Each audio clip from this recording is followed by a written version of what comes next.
Hello and welcome to The Gentleman of Four Outs, Session 2, The Meeting of Lack of Minds. Last time, you all met a interesting figure, or perhaps that would be several. An incubus owner of a molly house, several foreign dignitaries, a journalist, and each other. You recently discovered you're all mutually embedded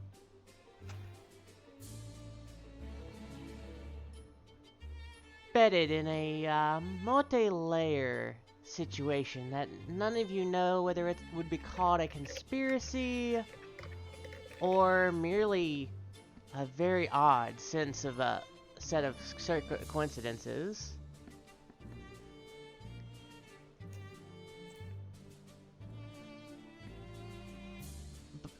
As you all exit the mining area, your giant tiger friend was rather enthusiastically hoisted aside with his traveling companion to the embassy quarters of London with a rope. Evidently, the tinier one has gotten tired of the distractions of his brother. As for the rest of you, what do you intend to do? Patrick, Pierre wanted to do something, am I right? That is correct. One moment. I apologize for this.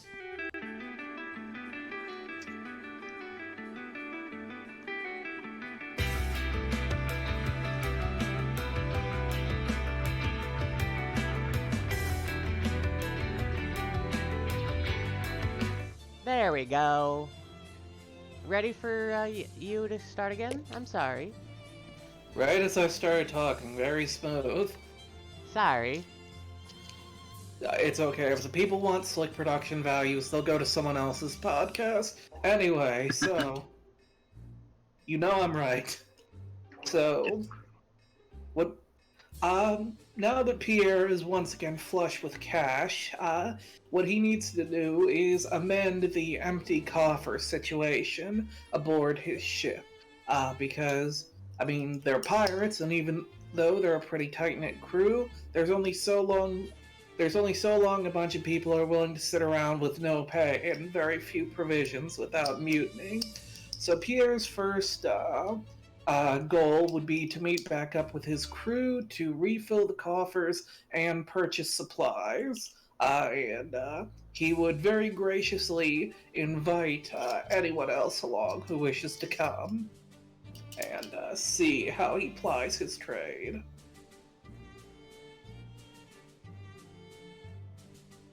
And as for the rest of you,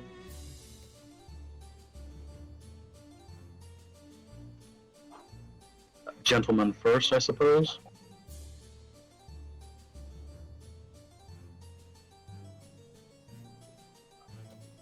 Mr. Gentleman Kobold? Apologies. It's been quite a ponder, all of this.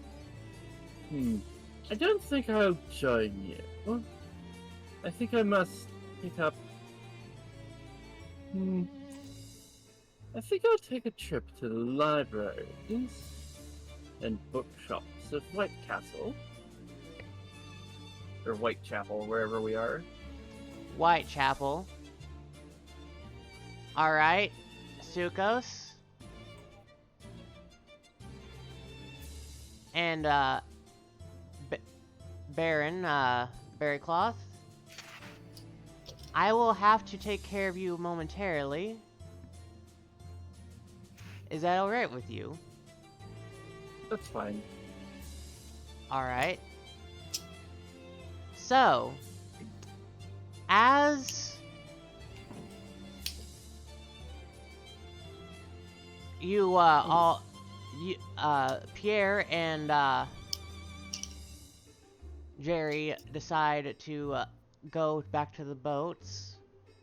You didn't ask him if he wanted to do anything different. I was under interpretation that you were. My bad.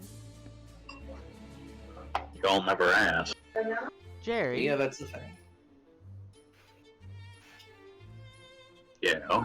What do you intend to be doing? Well, describe this town a little bit to me. Besides being a mining town, anything particular kind of stick out to me?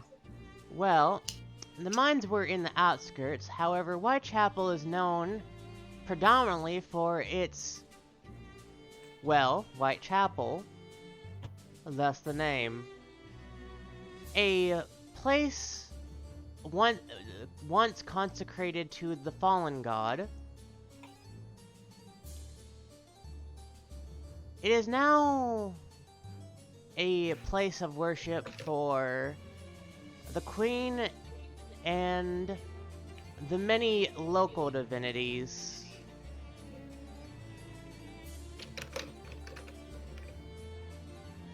It is also the home of a mysterious set series of murders,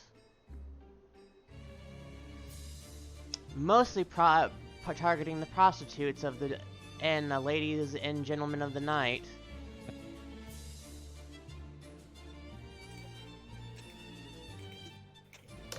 Hmm. And that's just local knowledge that just about everybody knows. Everyone's talking about the murders, and everyone talks about the chapel. Hmm. I do have one question before I go and investigate some of that, maybe. How common is, like, obviously when you play normal fantasy D&D and whatnot, it's a 50-50 shot if you have, like, a magic shop or a place you can go to get reagents, right? Correct. How common is that in this world? In this world, especially in the British Empire, magical education is actually a lot easier to come by, as Queen Victoria herself established the Royal Academy of Occultism and Aetherology.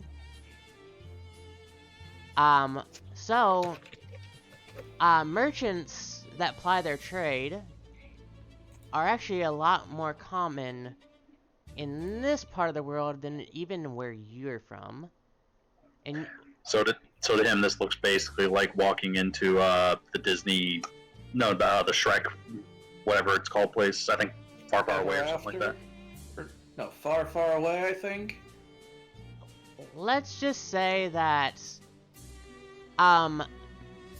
if you have something that is relatively cheap that you're looking for, you can find it almost anywhere.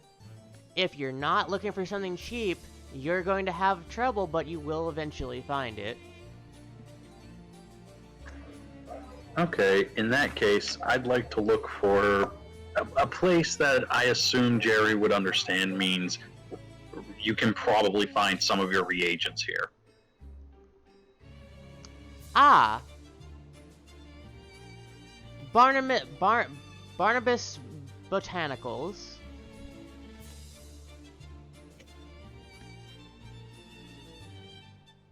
Works as good as anybody else's, I guess. So we'll go to Mr. Botanical. The siding of the building, lacquered in wood, reads Barnabas Botanicals.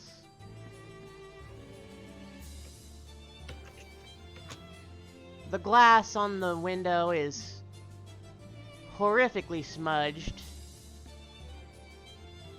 Every kind of dirt, soil, and greenery could possibly be seen from not even a casual walking distance away.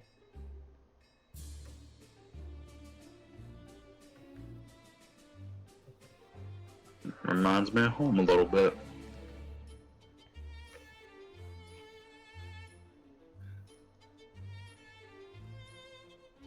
And are you entering?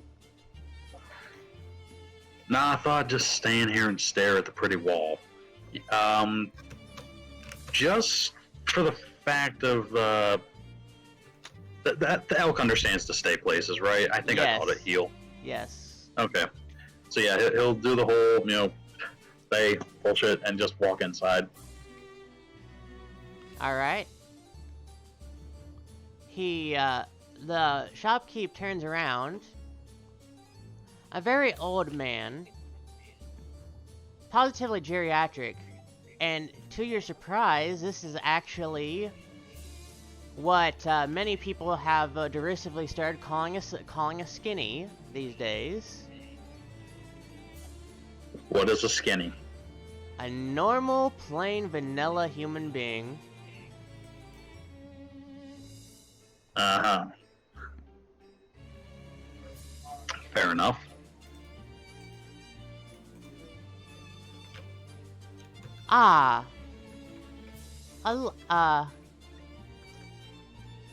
Canis Lupus Majora, how may I help you? He winces just a little bit hearing that. One, don't ever... It saves the fancy school talking for other folk. What did you call me? Canis Lupus, i.e. wolf. Majora, meaning major, i.e. you stand on two legs. He just stares for a very long second. Uh-huh. And here I thought they were calling me Canis Lupine, but never mind. I'm looking for reagents, buddy. You got any? I have many kinds of plant. Which kinds do you need in particular? He just starts listing off a bunch, which makes it pretty obvious that he's a practitioner of alchemy. Are you one of those, herbalists I've heard about? Be the first time I've heard about it. I just learned how I learned. Very well. Well, I have quite a selection in quality and, concentration. Do you need anything that's,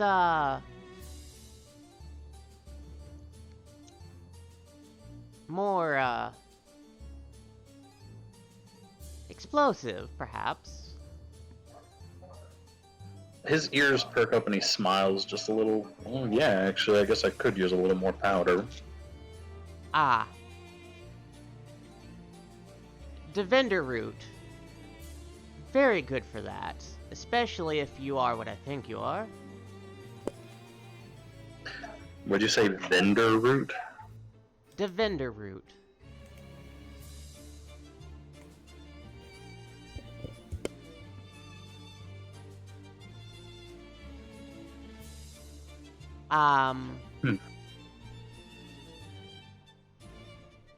As a trade courtesy, I'll just hand this off to you. I have too much of it as is. And if I don't get rid of this, it'll eventually go bad. Ain't that the truth of the trade?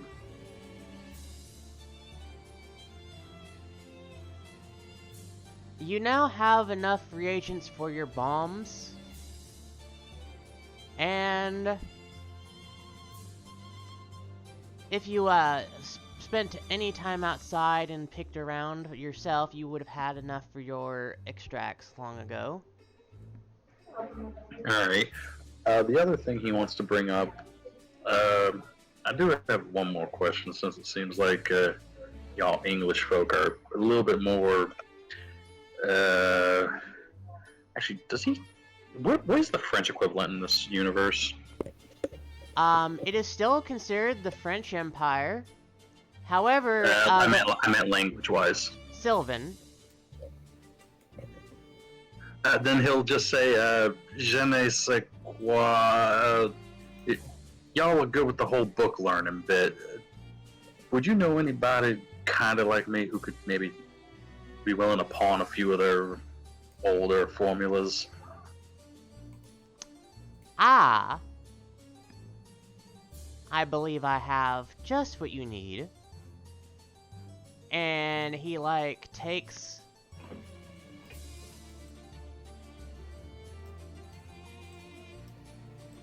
Alright.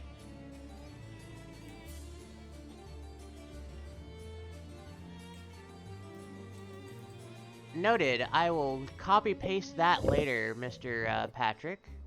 I appreciate for that. So, Mr. Barnabas goes and grabs something from below the counter, takes and grabs another thing on the shelf behind him that looks kind of like a box. I've been looking forward to using this thing for quite some time. He takes this very thick book, and then he throws the book inside the box and starts shaking it violently, and then throws the contents out onto the counter. You see two identical books. One of them wonder items that the Americans are so happy to prance about with. I mean, aren't you a Yank yourself, friend? I'm a little further west than what y'all consider Yank. Ah. Yeah. Independent Texas, or perhaps the new African states. Which does... I actually don't quite know on the map which one he counts as.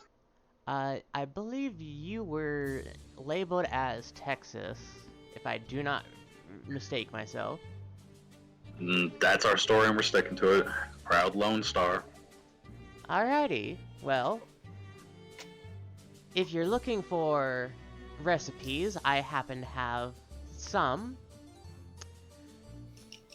The book looks like it's been marred with, like, tooth and claws. Yeah, he definitely does have a little bit of a worried look at the box, but he assumes both books are the same thing, basically. Both of them are very, like, mangled with tooth and claw. Identical scarring, even. Were they scarred beforehand? Yes. Oh, okay, so it's not the damn box. It's not a living mimic. Well, I would say that this is a relatively expensive tome. I got it from my old mentor, and he got it from his.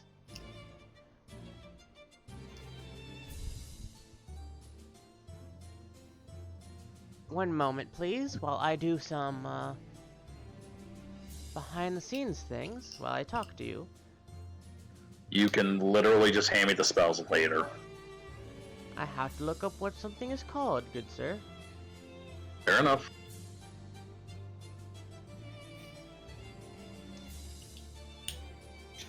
And since you're probably in the same area, Commodore, Baron Berrycloth, you don't find any trouble finding a library or a bookstore.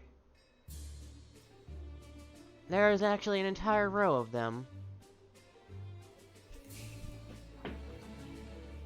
Now, the Baron Berrycloth is very curious about the particulars of its aetheryte, right?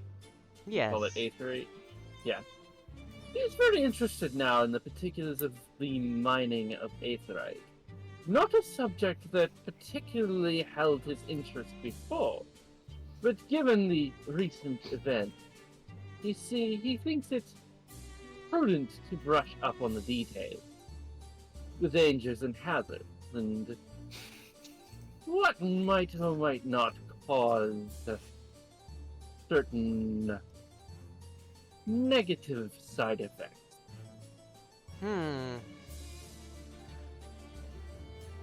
One of such bookstores labeled and named with wooden lacquer. Legends, books, and biographies of famous persons. Wait, did I say that right? No, I did not. Baubles, books, and biographies of famous persons.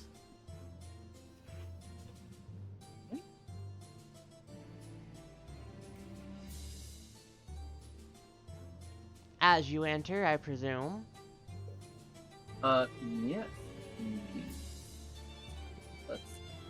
You notice that the bookstore is in almost what you would call shambles if you didn't know that this is probably how the bookkeeper has always had the place.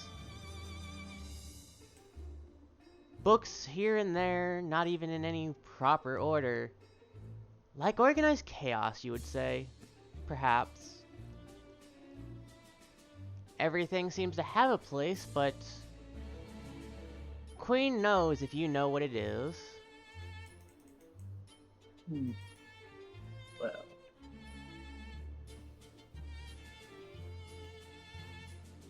I'm sure that there's an order to the madness.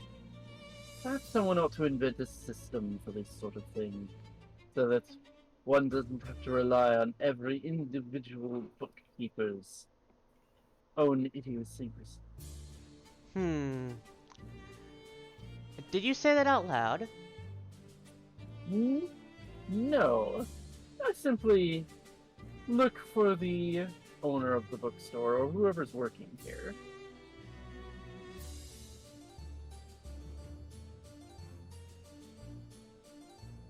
You stumble upon a middle-aged woman.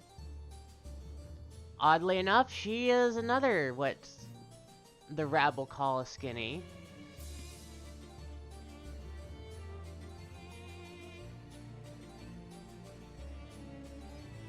She has thin glasses, thin, spindly hair that stops at her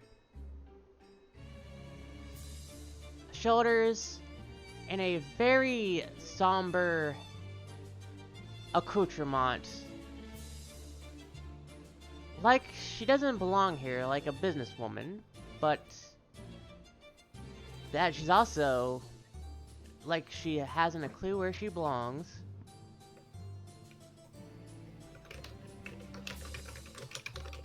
And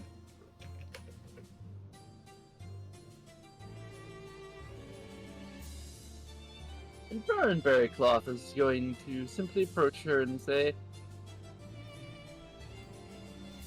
"Pardon me, I must assume that you work here?"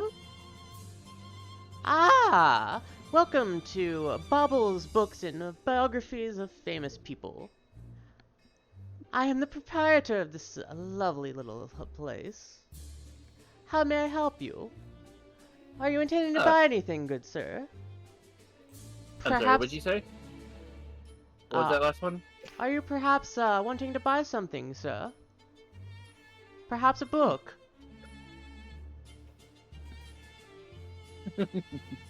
Yeah. That depends on what books you have. I'm looking for a few research materials. Ah. Perhaps what kind? Oh, you see, I've heard great things about aetherite mining recently. I was hoping to put a small fortune to an operation. I figured might as well see if there were any journals left by, well, enterprising pioneers in the field. Well...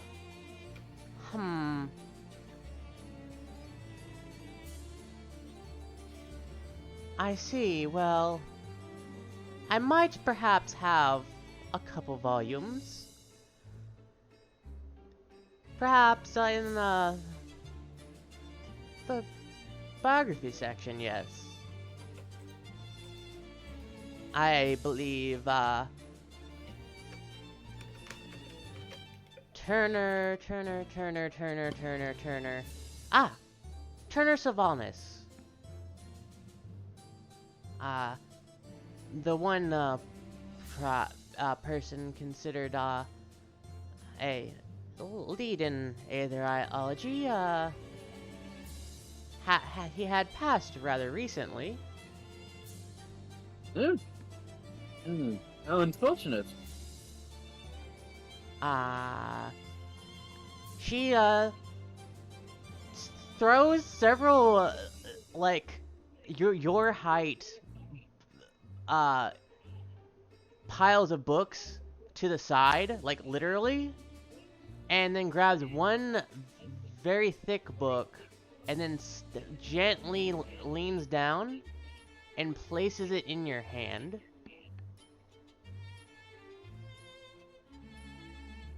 Baron Berrycloth will, he struggles a bit to, take a hold of this, very large tome, but he manages. At least I hope he manages.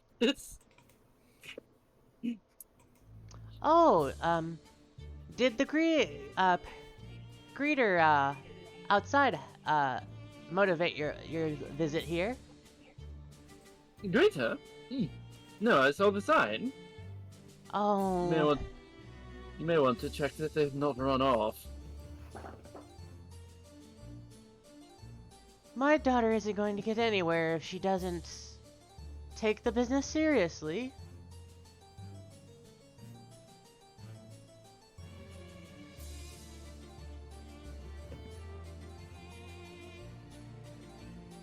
Oh well. I'll have to find her later. She clenches her little pearls rather intensely when you say that. Are you looking to buy? And Berrycloth is very carefully just open the cover and is leafing through the first couple pages before he, puts the cover back on, just to make sure that this is the sort of thing he's looking for. Turner Sylvanus is indeed one of the most forward-thinking of Aetherite engineers, and is something of an economist as well. He is partially responsible for the manufacture of the Queen's... Hello? Hello? I can hear you. I'm still here. He is personally, in part responsible for the Queen's Royal Air Navy, to some degree. So he generally knows where and how much Aetherite is needed for many of things.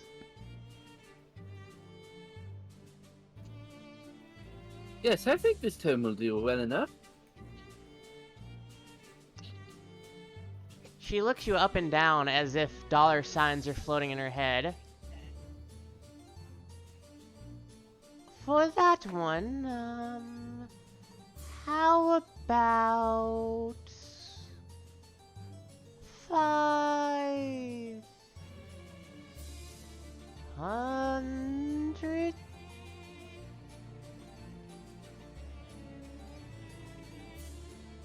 And she winces, as if she probably tried to do too much.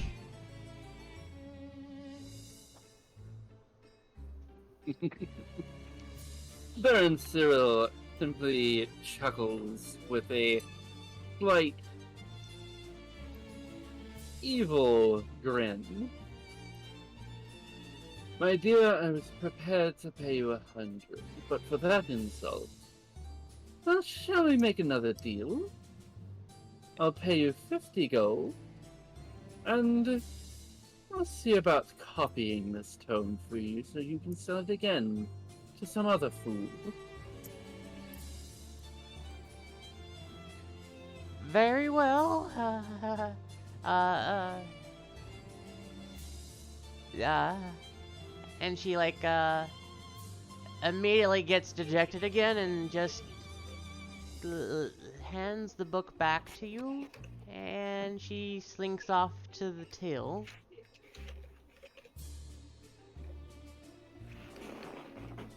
And Baron Berrycloth is going to pay her 50 gold as he said he would.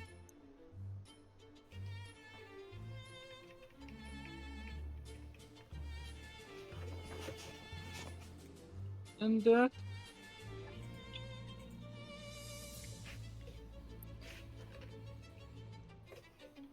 he's going to make a note of this place.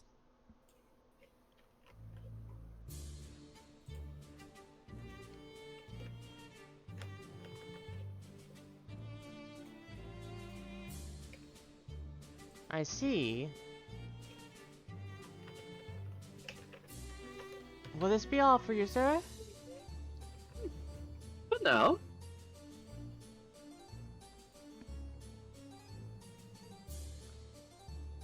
And with that, no. we will return to Commodore. Oh, Sure. I was about to type this out, but okay. Go ahead.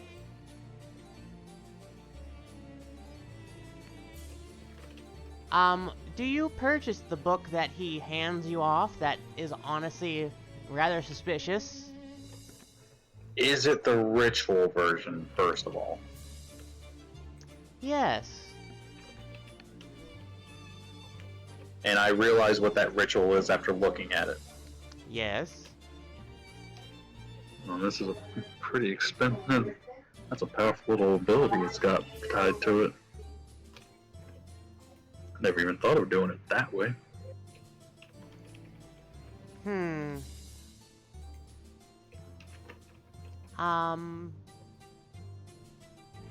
I would, by any chance, how much? It would be rather expensive. No offense, it is the collection of several generations of alchemists. No doubt. How much were you thinking of asking? Well, since you're clearly no rube, and by the looks of what's by your belt, you'd probably shoot me if I asked much more than He just smiles as he says that. Let's see. Give me a moment to think.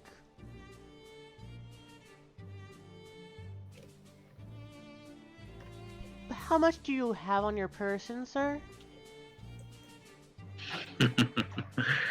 Nice try, friend. I learned that lesson when I was a kid. Let's say you got to use your fancy box. And as you said, we're both gentlemen of the trade, I believe is what you would say. Let's call it 19. I'm being generous. 19, 100. Ah! That sounds fair.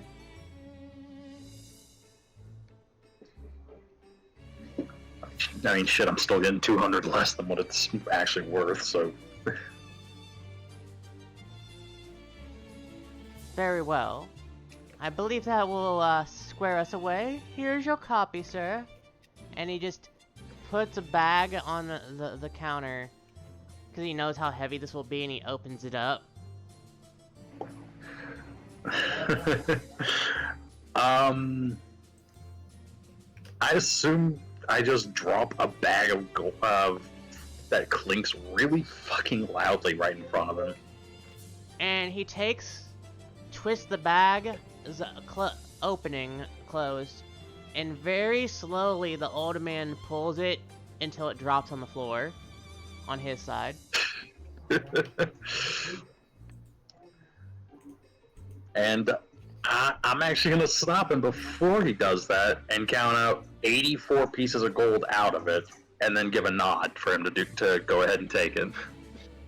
He pauses, stares at you nervously, and still continues pulling after you let it go.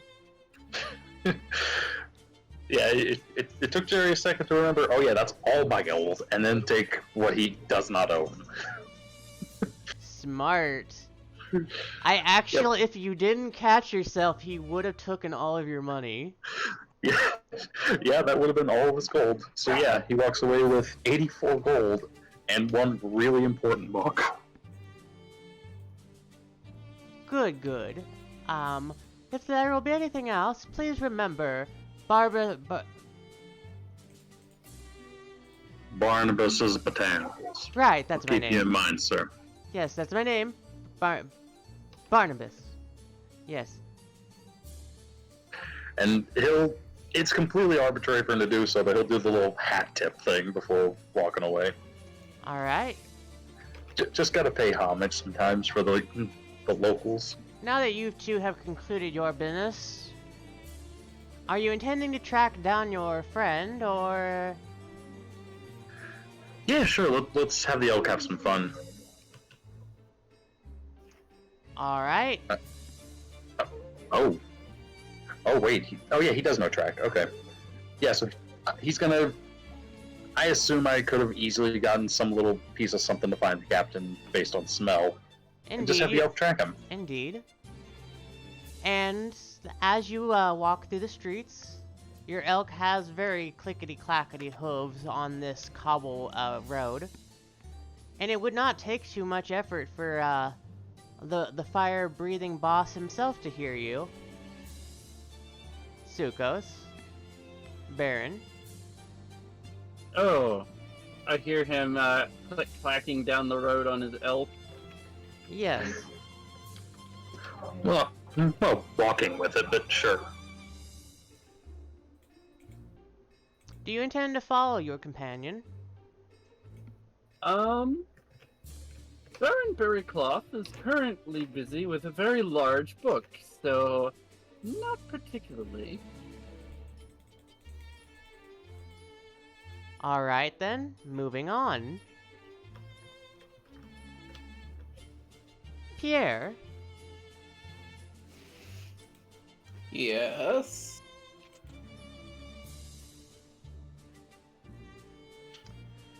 you eventually reach a little squalid inlet outside of town.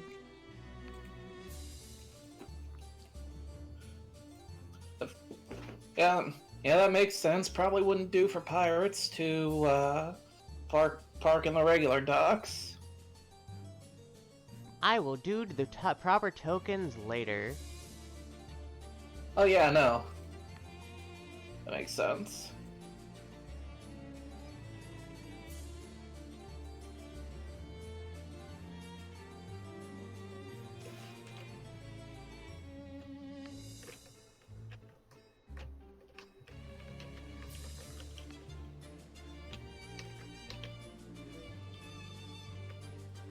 I assume I'm to be dragged over to that map you're showing Yes. everyone soon? Eventually, Mr. Elky Elk and the Funky Bunch will show up. Besides you, eventually. Mr. Elky Elk. I will make the jokes where I can get them, friend. No, I'm just sitting here like, huh.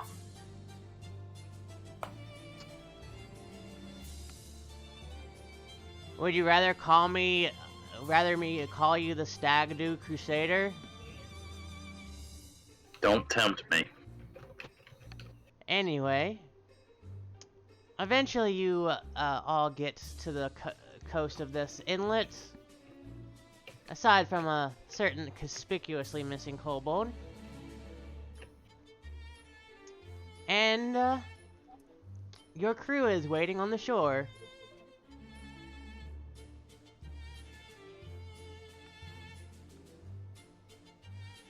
Well, I can see him in the stream, but not in Roll20. Pardon? Oh dear. There we go. Oi! Alright, I just got black right now. You. I'm blind. Why is this forsaking me? Turn this bullshit off again. There. That's better. That shit needs to stop. It needs to stop automatically turning on dynamic lighting. That shit's horrible. There we go. Yeah, that's better. Alright, so I guess Pierre will step out in front of Jerry here and say, "Ah, my loyal crew, so good to see you again. And I've got good news for you all. Our money troubles are over." Pierre's going to say, hoisting a bulging coin purse.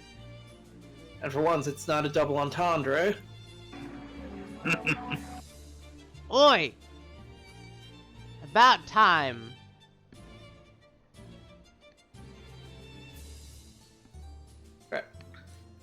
Right, of course. Now, I will be, of course, talking with our good quartermaster, requisitioning supplies for the ship, distributing the payment out fairly, of course. But for now, I just thought you all should be aware that when our coffers are no longer empty, so you can stop thinking about mutiny. Petrov Markov, your quartermaster, takes the coin purse from your bulging coins. Well, you mangled that. No, you don't realize what I just implied. That's the problem. And he says to you, I haven't done a Russian accent in a really long time. Give me a moment.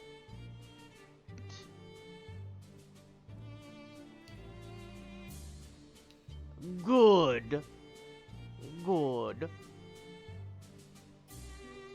Nova Volvestein.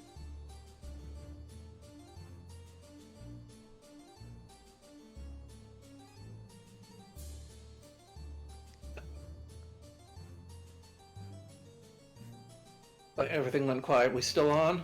Yes. Okay, good. So, Commandant, do you have anything particular you have in mind for this? Well, obviously we're going to need supplies. The empty coffers have been a problem for a while now, so we're going to need to purchase, munitions and food. Definitely we need food. I know poor Sergio over there is getting tired of cooking blockade mutton. Markov looks at you, looks at the bag, looks back at the ship across the way, and he looks back at you. Don't bullshit me. You and I know that we have enough munitions to last eternity. I will get food. Look, it's been quite a while since I've personally checked up on our munition supplies, and Francois is reticent as ever. You are the only one shooting people these days. We haven't had any good raids in a very long time.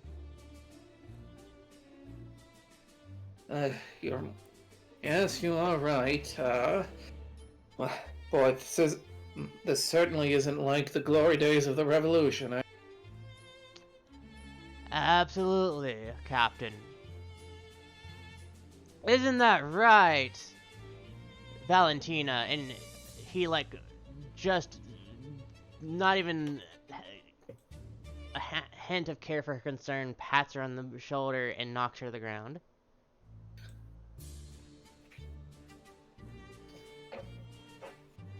She gets up, and then immediately sucker punches him in good measure.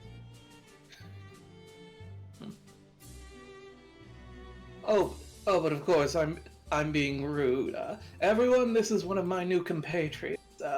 This is, Jerry, I believe? Yeah, just Jerry works. Yes. He's one of the folks who helped me land this payday. Jerry, this is my crew. This is my crew. We have Sergio, our cook, Francois, our munitions master, Connor, the cabin boy, Petrov, our quartermaster, Valentina, she does things, and over here we have Mozzie, our navigator, Baptiste, our first mate, and Spyro, our carpenter, and sometimes surgeon. These are the crew of La Depraved Degenerate, my crew. I do things. He just smiles more and just stays away from the crazy horseman because he knows what's coming his way.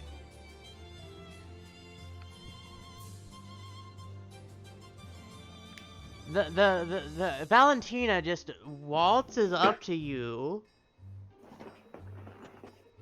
I do things.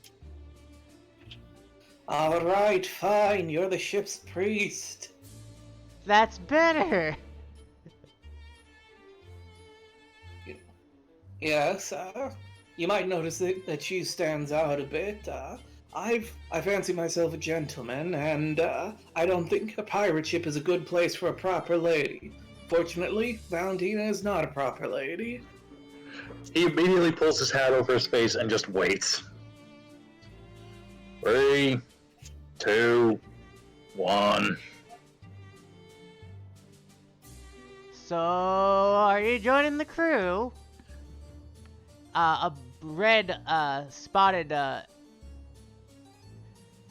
You can't quite tell if he's a fish man or a dragon man, lizard. He's red is all you can really assume with your education. About 5 seconds later, he's gonna pull his hat off his face, realizing she's not gonna slap the shit out of the aqua horse, and just kind of look back to the red. No, I don't do too well on ships. Not motion sickness or any of that nasty crap, but I like my feet firmly on land or in a saddle, if you know what I mean.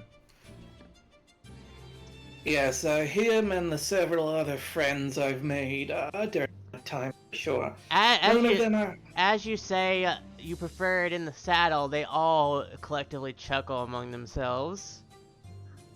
Yeah, you hear it once, you hear it 1,000 times. Fucking Yes. Fucking Englishmen. Oi! Only Mozzie is English and only half so. He immediately turns and in Sylvan French says, I could give a shit less if you're from Russia. You're still English in this country, damn it.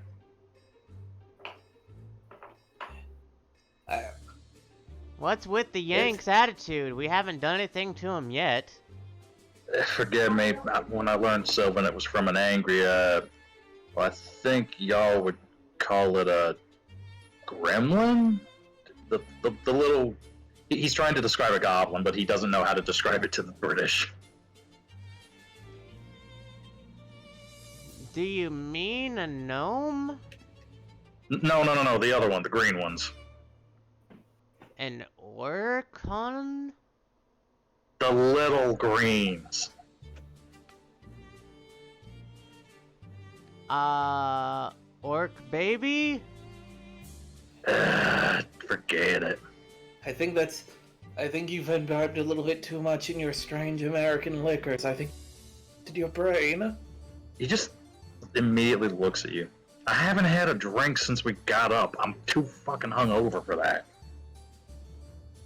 Yes, well, as I was saying, Jerry here and the other friends I made ashore, I don't think any of them are interested in joining the crew per se, but let's say they're independent contractors. we the, the place where we got this big payday might be well, leading to something bigger. We stumbled across a work camp of Zahajan who seem to have been the victims of some kind of necromantic attack, and the implications are concerning. Oh wait, I did drink. I drank one of y'all's stupid drinks.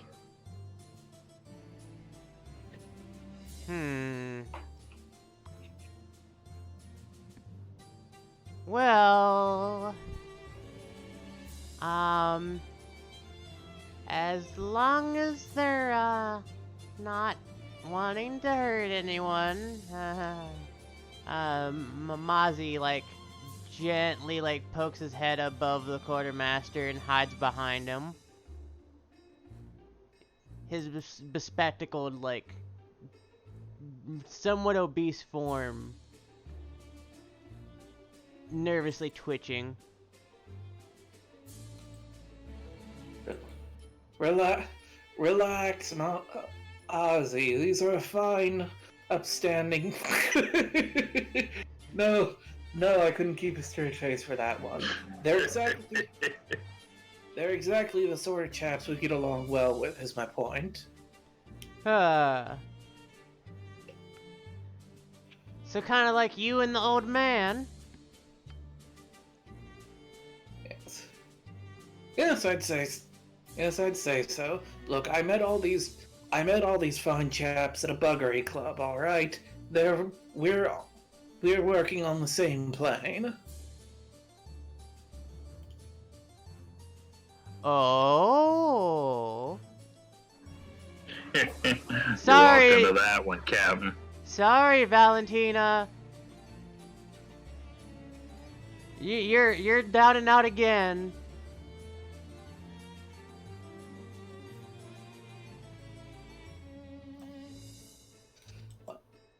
Watch it. I keep telling you, Ulad, it's possible to go both ways. Sure, Captain.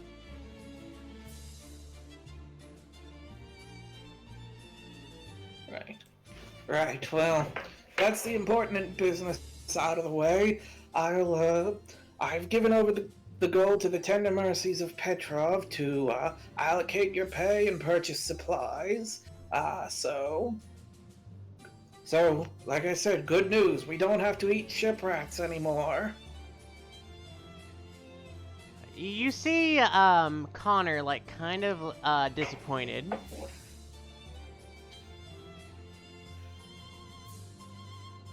Yeah, you can still keep eating them if you want to, Connor, but don't ask poor Sergio to prepare them. I mean, I've seen the way he shudders when he puts them in the pot. Oh, okay. Hey, Sergio, teach me how to cook. I'm starting to like these friends of yours. Trust me, they're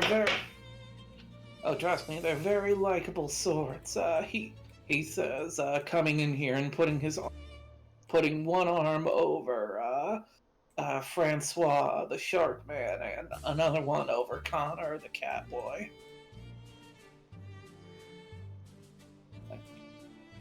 Like I said, we all get along famously, if you catch my drift. Who wouldn't get along with, a pair of sweet cheeks like yours, Captain? Francois just chuckles.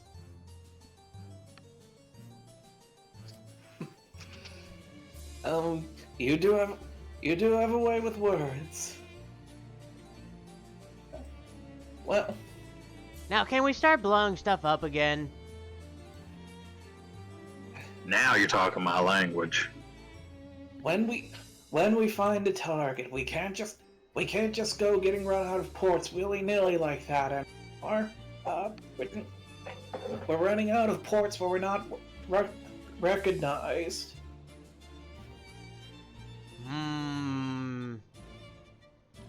Okay.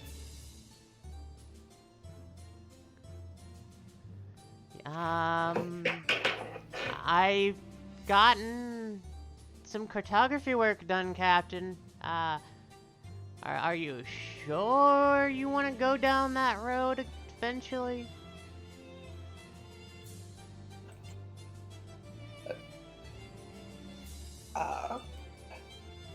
Well, sorry, I lost my train of thought. It happens. Mozzie has been working on like a series of map work research for you lately, and he doesn't like what he sees half the time. So it's a rather grim compilation of points where we shouldn't go if we want to avoid getting hanged. Are you sure you want to find whatever it is that you were looking for? I mean, I already did the work, but like, are you sure? We can totally back out. Totally. What are they so paranoid about? Secret pirate business, my dear American. Nothing for you to know just yet. And yes, indeed, Mozzie. I'm very confident that, well, if not now, then in the very near future, we'll have what it takes to locate the things in question. And I thank you for your excellent work along the way.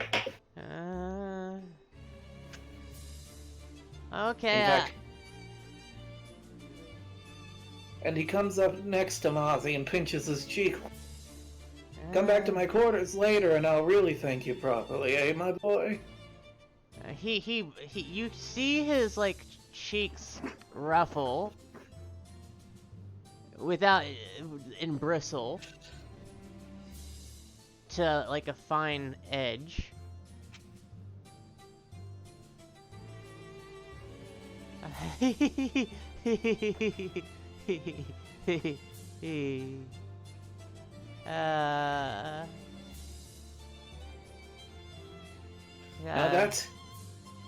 Now that's the Mozzie I prefer to see. Keep that attitude, boy, and things will be much better around here, he says, returning to the front of the group and giving him a smack on the rear on the way out. So, Jerry, do you have anything to add here? He's just standing there laughing at the whole charade of this. He finds it kind of funny, actually. In the Navy, in the Navy. You might find but only one girl. In the Navy, in the Navy. You might only find maybe if but one girl. Speaking of just to pay lip service to her, what is cat ladies? I assume that's a cat. That's based a on fox. image. Okay, what does Fox Lady think of this whole debacle going on with her captain and crew? She's smiling. She clearly is finding it amusing, but she's putting on a front of just pure annoyance. Noted. Yeah, no, she's a fox lady. The cat we have on our crew is a cat boy, not a cat lady. Also, if you have those names written down somewhere, let me know. Alright, so, from left to right, Valentina Knox, Petra Markov, Connor McBride, Francois Delacroix, Sergio Rossolopoulos, Mazi Chide,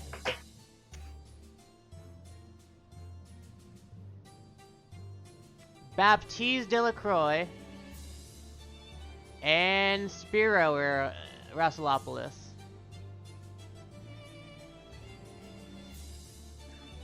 I totally caught all of those. Name tags wouldn't go amiss, but that's not a big priority right now. I do have a document with them lined out if you want to see that. Maybe later. Of course. But yes, these are just some of the members of my fine crew. Obviously there's more. Warship needs a lot of folks, but these are some of the highest ranking, longest running members, and my personal favorites. But which one is your actual favorite, Captain? Oh, don't make me choose. You're all so wonderful. Choose, coward! Choose. He's happy to fuck with you at this point. Alright, fine. Francois, I've known you the longest.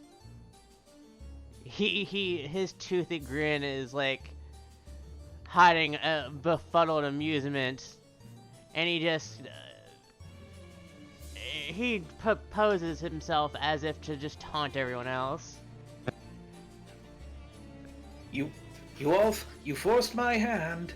I had to make a difficult decision, but that's what being captain is about, isn't it? Guys, I love you all equally, but I really love you the most. I mean, I kind feel like this would have been great with you here. It's a shame. well, but yes, Francois, like I said, I've known him the longest. We grew up together. Alrighty. Well, I mean, So, let's be honest. If we weren't very close to each other, we wouldn't have Baptiste back there, would we?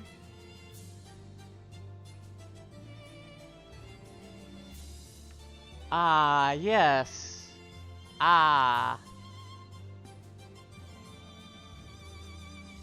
So, do you understand what was implied by that, Mr. Jerry, sir? Neither I nor Jerry want to know. That is a point at which he would walk away, but this is too hilarious. Alright. Yeah, Pa, and other Pa, we get it. The two younger pirates say annoyed.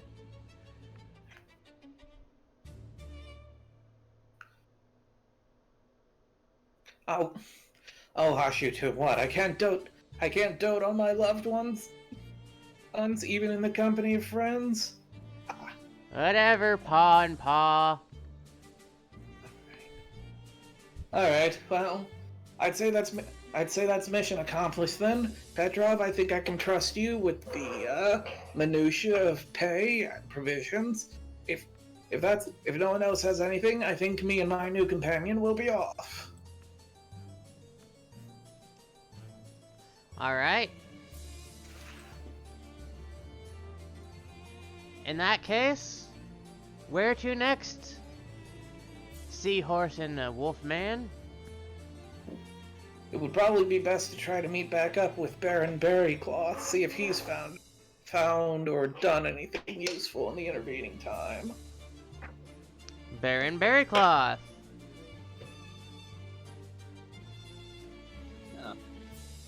Baron Berrycloth at this time has found a nice place to get a bite to eat and take a seat and read his dusty new old book. And he's just trying to get through it and see if there's anything that might be relevant to what happened last night. If there's any records of his dear friend's kind being affected by aetherite radiation in a negative way. Well, I'm pretty sure we already established that doesn't happen, and that the stuff that was happening at the mining camp is something else. that has indeed been established in triplicate. Well, here's my logic. Here's Baron Barracloth's thinking. If he can confirm that that is indeed the case, then he has proof of it through this primary source, and that means that something else is definitely going on. But at the same time, it's likely that further investigation is probably going to end up having to deal with the radiation. So if there's any hints about how to deal with aetherite radiation in the mines, other than have someone immune to it do the mining, he would very much like to know. There are workarounds, but they are very haphazard and often very risky, or expensive, or cumbersome. Thus, the reason why, for the longest time, when slavery was legal, Zahajin were the very first people to be culled for that purpose. As to not waste any good bodies, and to have as low of a obligation to provide provisions as possible. So, at this point, Baron Barracloth thinks to himself, tapping one of his horns as sort of a thinking gesture. But if Zahajin are perfectly serviceable, why run dead? What point would be in...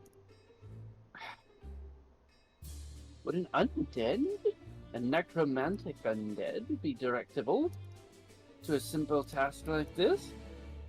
And if that's the case, then why use Zahajin? They're already immune. Just obedience? Never mind.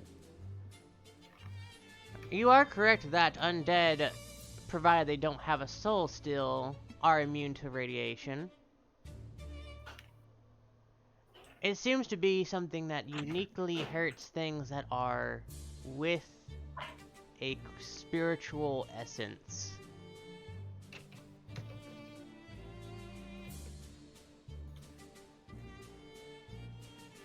Even, famously, even vampires are not immune to, the wasting effect of aetherite. So, Baron Barracloth will sigh, and, clearly he's gotten some, some vital insights about how to mine and refine aetherite out of this book, at least I assume so. You have a basic understanding of how the industry works, and what can be made with aetherite at this period in time. You have some clip notes of, like, how certain processes have came to be in terms of mining, but you do know there is a small cliff note that undead can be created by aetherite radiation poisoning, but only in its late stage, and the undead are feral and weirdly supernaturally gifted in ways that don't follow conventional magic rules. Okay. I suppose as he's gotten as much as he's going to out of this book, the next thing to look into would be the note. Hello? The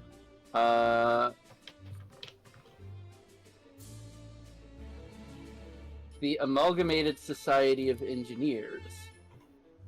The Trade Labor Union. Roll a knowledge local. Knowledge local. So that is a skill? Because this is something that you knowledge- should know already.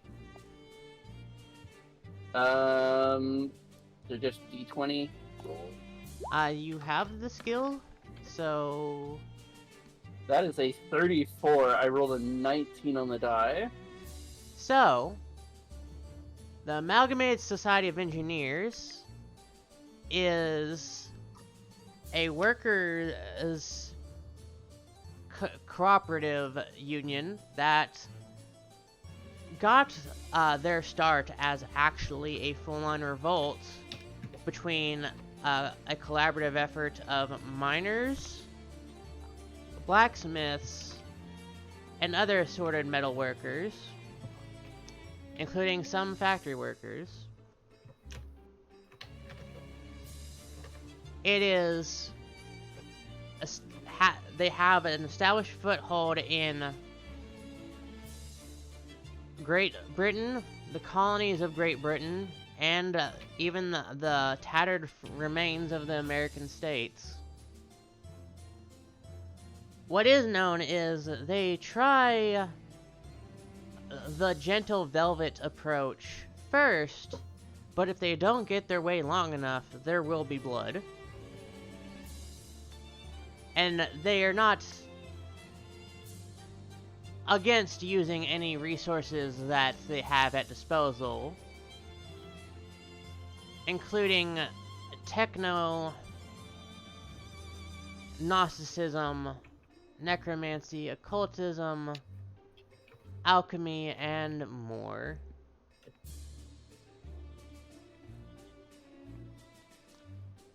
As many of these factories these days have an ample supply of magical reagents, it is not hard for them to muster up the resources to cast even the most profane of spells, if one of them knows how to do it, provided, of course. Okay, so They are also known for making automatons for contract labor, with very, very draconian terms of service. So what is their what is like their goal? Because clearly they have one. Their goal publicly is to unite all workers under a common collective in service of a greater good. Behind the scenes, it is not particularly very clear among industrialists what they actually want.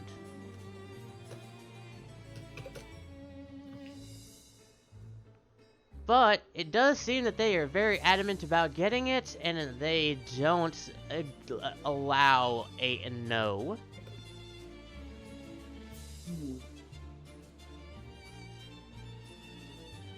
It will, if they are told no, escalate to violence or worse.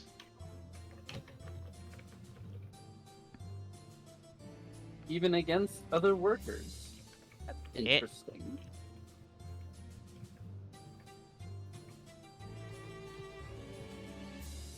Not that disputes between workers are uncommon. To go so far as to use what should be one's fellows in a necromantic farce.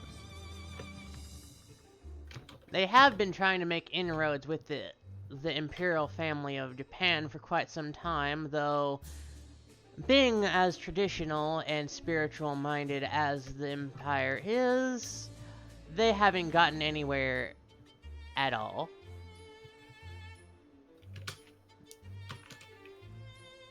Much to their chagrin.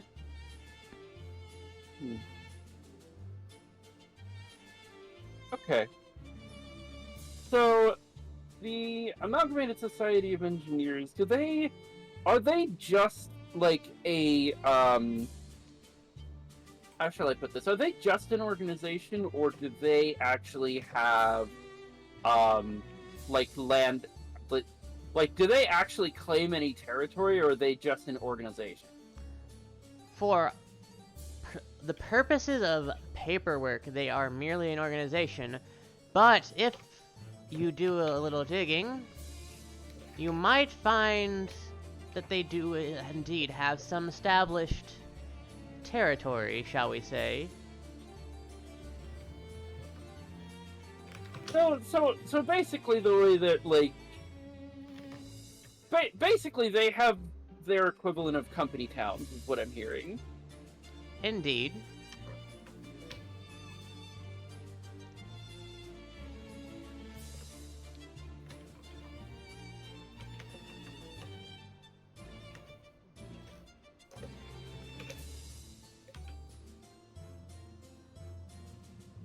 In fact,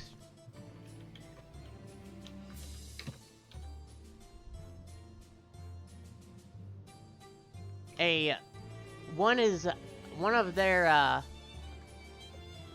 representative places to meet and greet is actually not that far from Whitechapel, actually.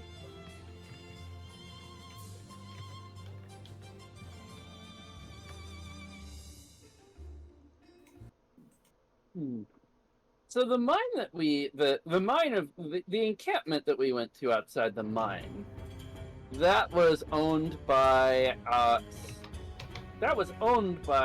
one of but who owned that? Was it a member of my family, or was it just somebody else? It is a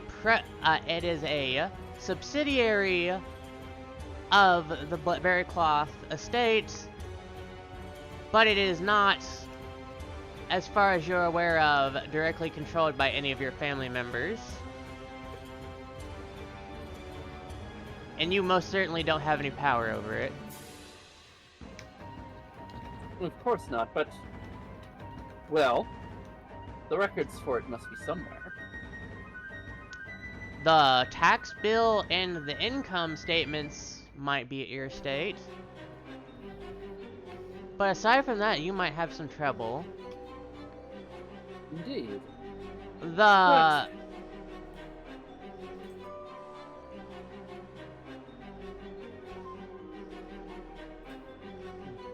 Barry Bluestone Company is draconically secret about its methods.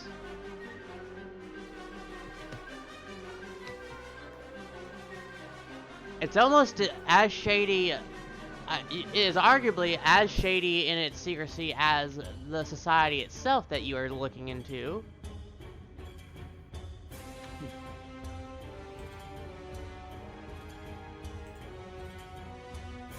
Well, However, your family does know that they have a factory in London.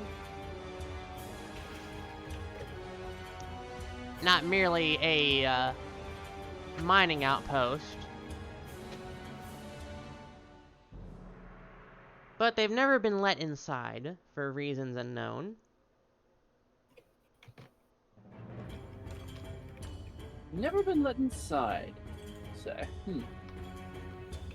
Well, we have a few pieces of the puzzle. Suppose the next step, with that information, I don't know that I even need to take the step of following the money. Burn Berrycloth would, of course, as far as he can, but I think his next step is going to be, well,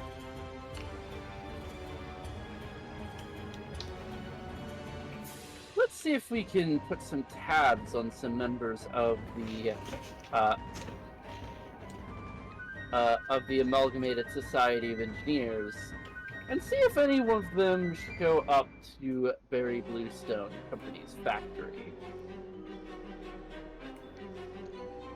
That is a long-term plan. How do you wish to put tabs, shall we say, on established members of this Amalgamated Society of Engineers?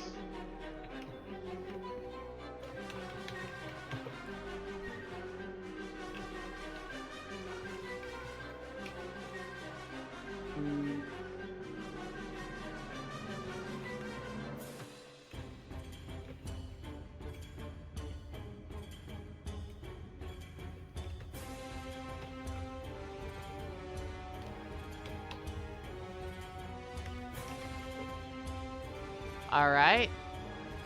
I'm sorry, I'm still thinking.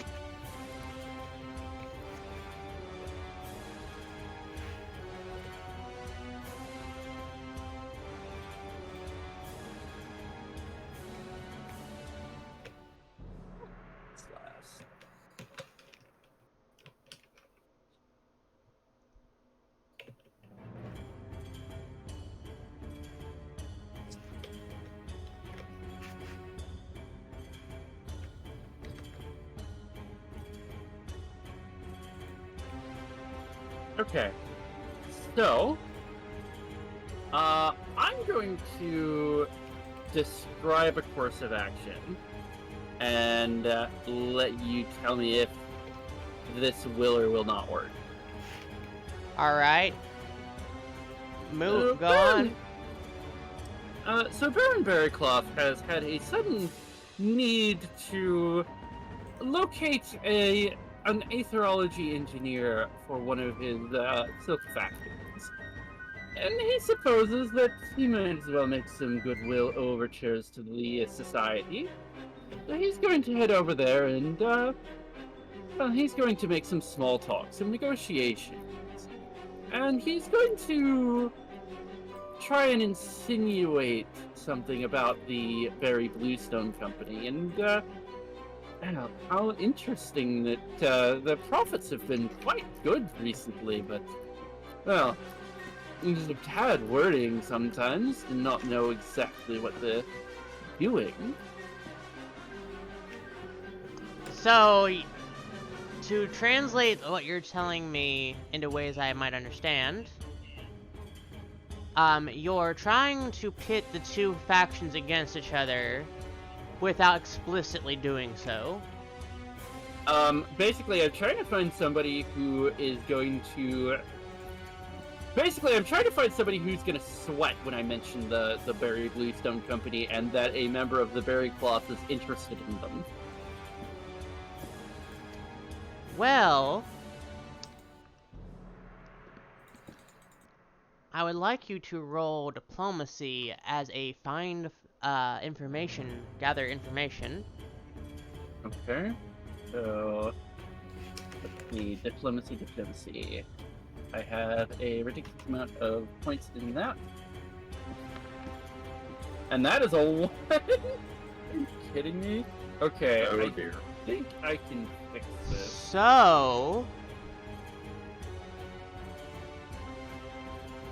is that your final result? I'm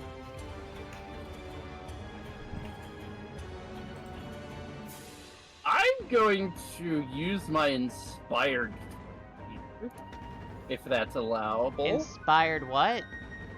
My inspired trait. Alright. And so that is once per day as a free action, roll twice and take the better result on a skill or ability check. Roll Kinda it. hard to do worse than a 1, so we're gonna do diplomacy again. That's better. Alright. I'm going to do something very interesting with this set of circumstances. You'll understand what I mean very soon. So as you're digging into the Berry Bluestone Company, and indirectly the Society, Amalgamated Society of Engineers, you hear mutterings of the crowd that sound almost violently vitriolic as they start to swarm you. Only for one individual in full regalia, full unionist regalia, to step forward from the other side of you. Hey, you lot. He hasn't started anything yet. Piss off. You bunch of bloody wankers. Ah. The Baron. How delightful. Why are you barking up our tree today? Didn't your family have something better to do, like breeding more inbred spawn?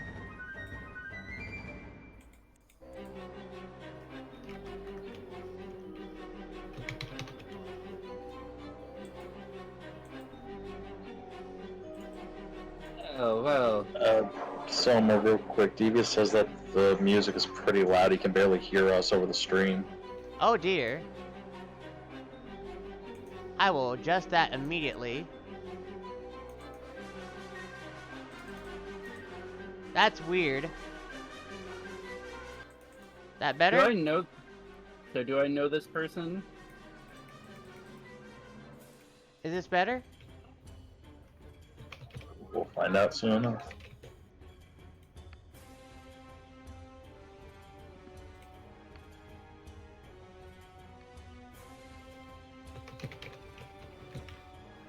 Yeah, he says much better. So, who's sending you messages exactly?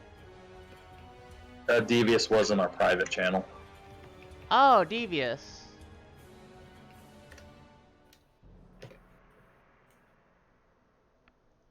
Boy, I certainly hope that the music wasn't completely overpowering the RP entire heavily RP focused session.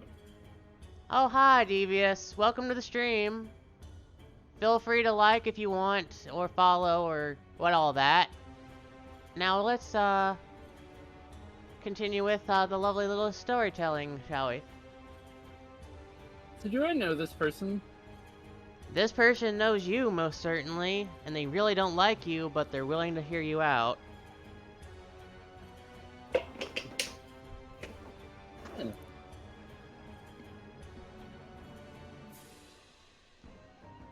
Oh, as it so happens, I was looking for an engineer for one of my factories.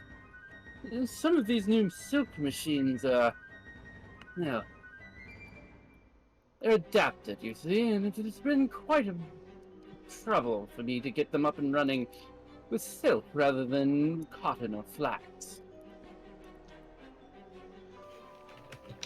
Alright. Let's assume that I believe you. Why are you interested in a company that you own but claim to know nothing about?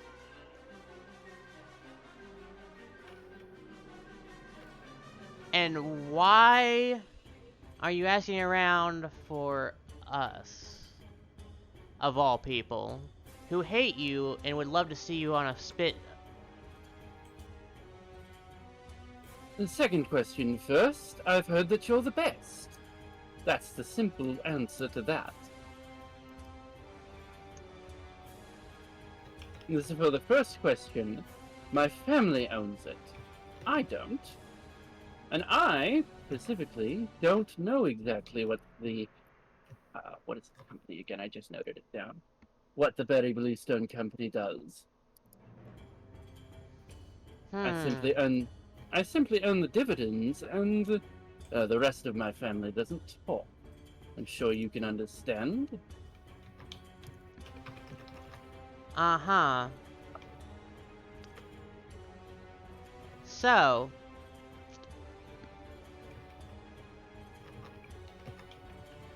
come with me. This is not a conversation for everyone in Town Square's ears. And to listen to you yammer, I need a lot of drink in me.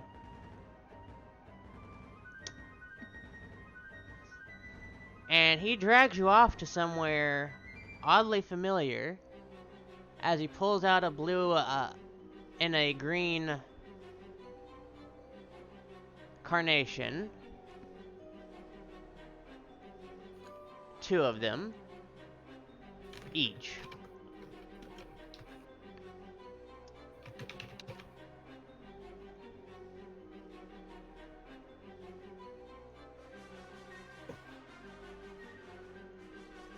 I recall that's one of their symbols. That is the symbol.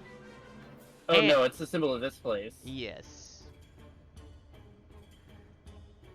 And the doorman says, "Ah, you're just needing a place to be left alone. Got it. No funny business." And he just lets y'all in. I don't have a token for this chap because he was very improvised. I will be very honest here. That's alright. He sits by the bar next to your toothy, I wouldn't say friend, but I wouldn't say enemy either, at the counter. Ah, you're back, Baron. And I see you brought some company. That's rather unexpected of you. And who is this fellow?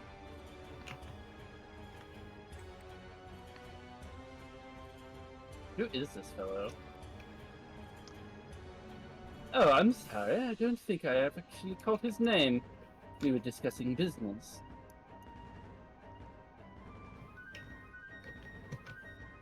What is your name, my good man? You Rashid seem... Gulliman.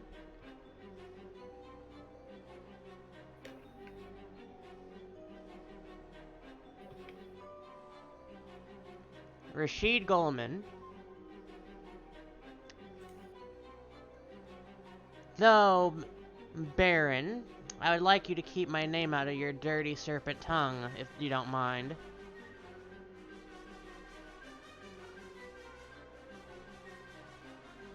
Now, what is it that you actually want with me and the Society of Amalgamated Engineers?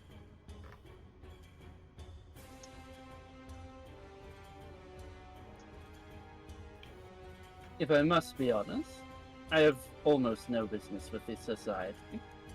My business is with my own family. I suspect that they are doing a great many people a great deal of trouble. So you're trying to right the wrongs of a broken aristocracy while benefiting from said aristocracy?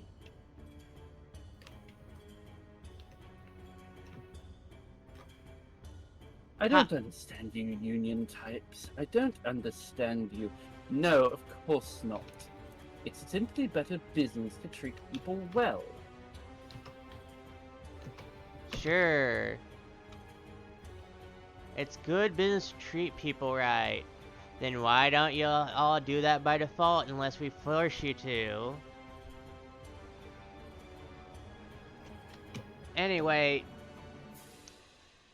you, horny devil man, give me the strongest thing you got and keep bringing it over. I'm gonna need a lot of it. He grabs the drink, slid over to him, drinks it all in one go. Okay, ask your first question.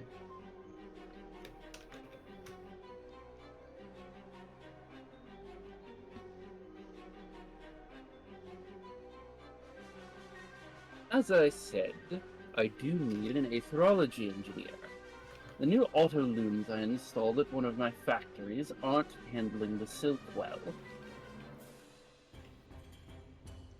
Like I said, your union has some of the best practical aetherology engineers known to the Empire, so I thought I would hit you up first. Alright.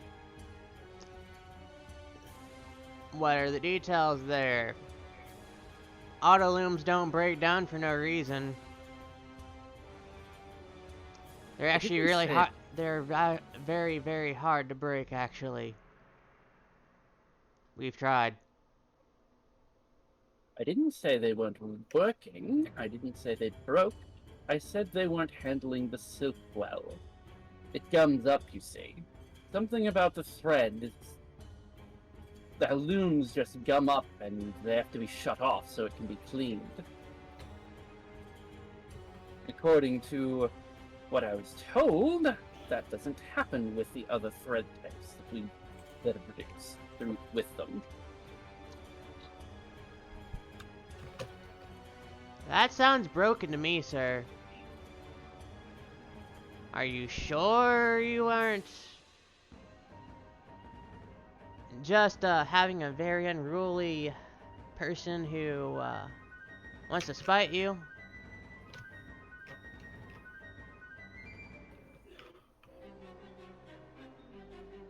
Well, I mean, that is always a possibility. But I would suspect sabotage before that. Not the kind that is created by unruly workers. Mm-hmm. So, that's why you asked for us, specifically. No, it's not one of our guys. If it was, your bat factory would have been in the ruins by now. No. I would suspect the Imperial family of Japan for that. They still make a killing off of silk after. Oh yeah, I heard all about that little business deal. How goes it? Again, I don't know. A lot of my family keeps a lot of their business from me. They like to coast off of the family fortune, while I'm the only one who seems to be trying to grow it. Well, I suppose you might hate me for that. You didn't even need to say anything for me to hate you, Mr. Lordship.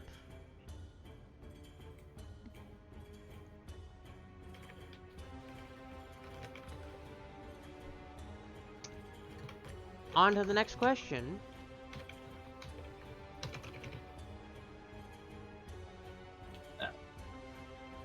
I suppose the next question is... Well, I suppose I'll be blunt, even though you might not answer this. Do you have anyone in your union that works for the Barry Bluestone Company?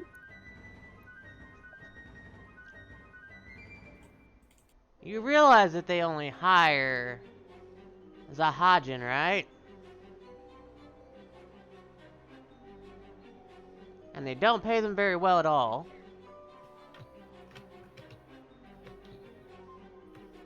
So no one in your union? As I understand that you charge very fair rates for your workers.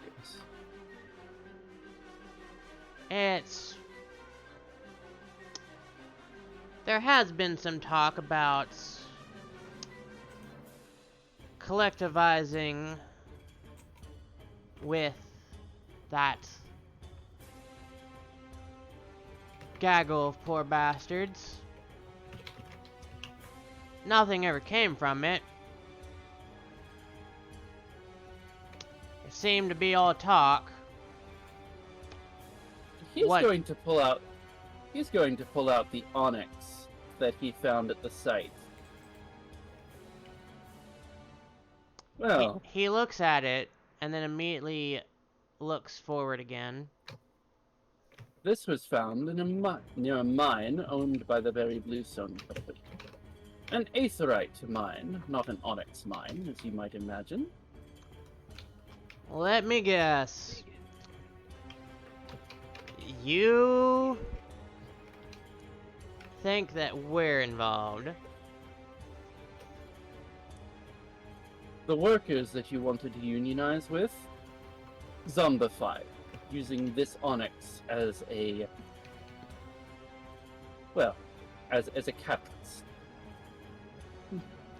An easy enough mix-up to make it any other mine, where they would maybe use other slaves or underpaid sods, but not in a mine that exclusively employs Zahajin. I know where you're going with that, but go on.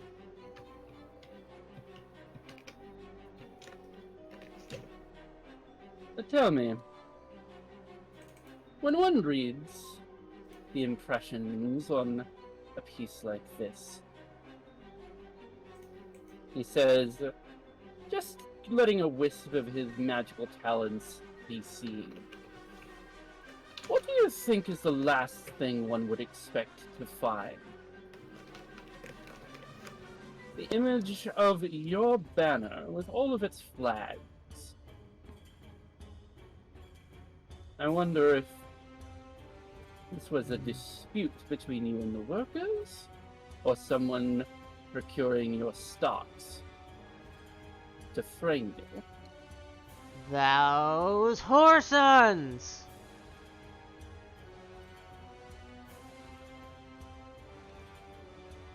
I think you'll find that even though you hate me, this is an issue that you would like resolved as well as I. Well, now that you mention it, I fucking hate the idea of being in any kind of team with you. But it would seem that we have an interesting coincidence. A shipment of onyx that was meant for New Mexico vanished rather recently.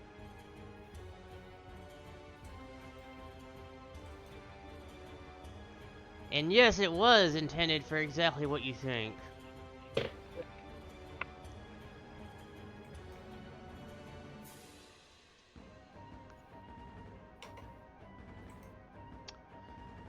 Seems somebody had the right idea, but the wrong targets. And they didn't bother to do it right. Hey, Commodore? Yeah. Do you have the notes on who is the people that's after your character? My character in particular is... Hold on, because I actually do have it on his character sheet. Because I needed it. Specifically, the Ars Venatorius. Tell me, does your union have any particular beef with the Ars Venatorus? They like to call themselves hunters, but as far as I'm aware, they're just brutes, selling out to the highest bidder. Ars Venatorus. One of their medallions was found at the encampment.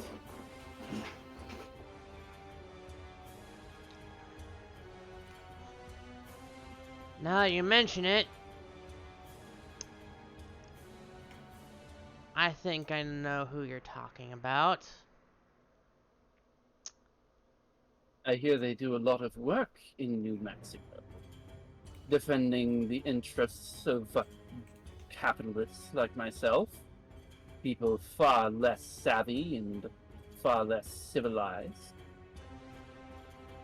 I believe I have a very good idea who you speak of. There was a fox. Nice robes. Talked real funny. Could tell he wasn't local, but couldn't quite place it.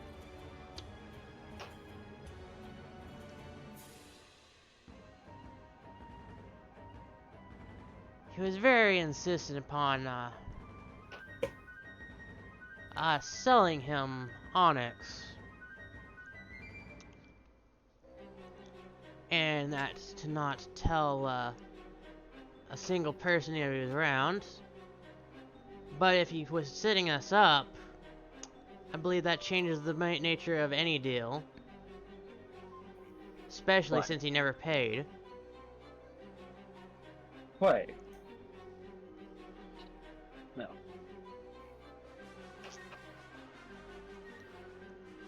Tell you what.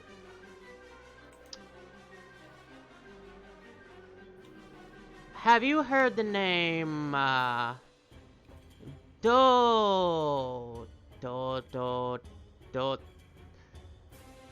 It's a foreign name. It sounds really stupid. Started with a D.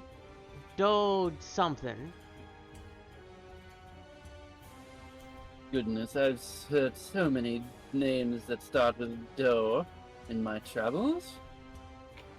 Have to constantly deal with the Chinese and the Japanese and all of those people from the Orient who think they're still in the world.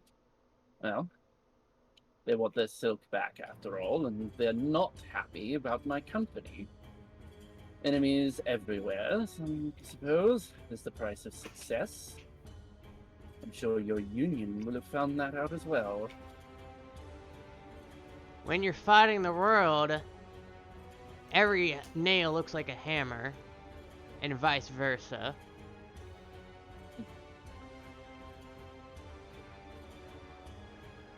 I can't say I recognize the name you're trying to say, but I'll be keeping on the lookout. He did have a funny looking sword. Definitely not from around here. And a little clawed gauntlet.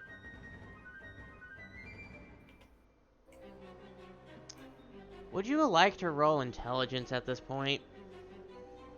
No, I know who he's talking about. I'm intentionally playing dumb. Ah.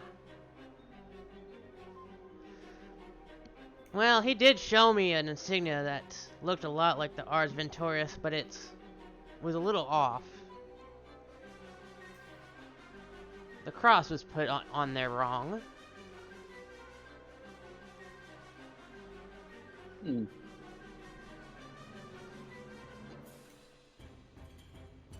I just thought it was a new one.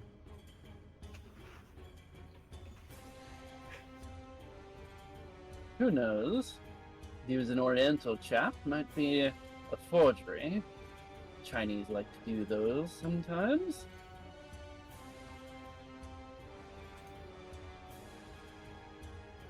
After all, out in that part of the world, if you can't tell it came from merry old England, how would you know?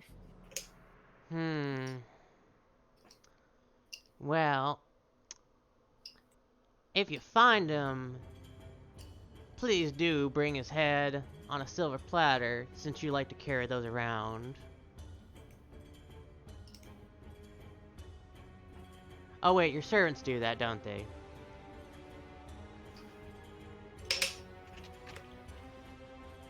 I wasn't going to say it, but mostly, yes. Anyway, I think you got what you needed. I'm done here. Well, I'm not done here, but I'm done with you. More! You toothy, horned bastard.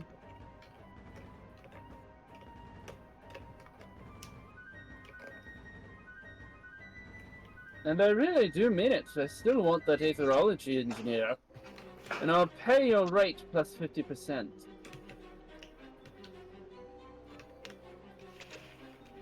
I think I know a guy who would be willing to stomach you for longer than a few minutes.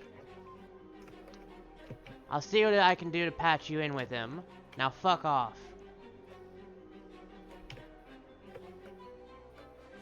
And with that, Baron, the Baron will nod and hop off his seat. Say, a pleasure doing business with you. And he'll just leave.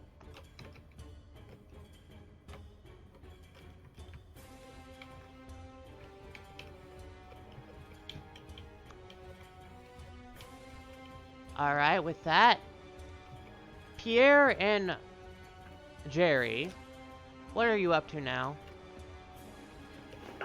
I guess tracking the little fella down. Yeah, meeting back up with the Baron to see what he found out in his time away would probably be a good idea. I don't know. Do you think we would have the inkling that we're kind of going to what's his name, Ignis's bar as a staging grounds? Do it, Butler? Yeah. Eventually you find yourselves at the bar. You I assume we'll have had a chance to pick up the appropriate flowers along the way. naturally. They're not that hard to find in this part of town.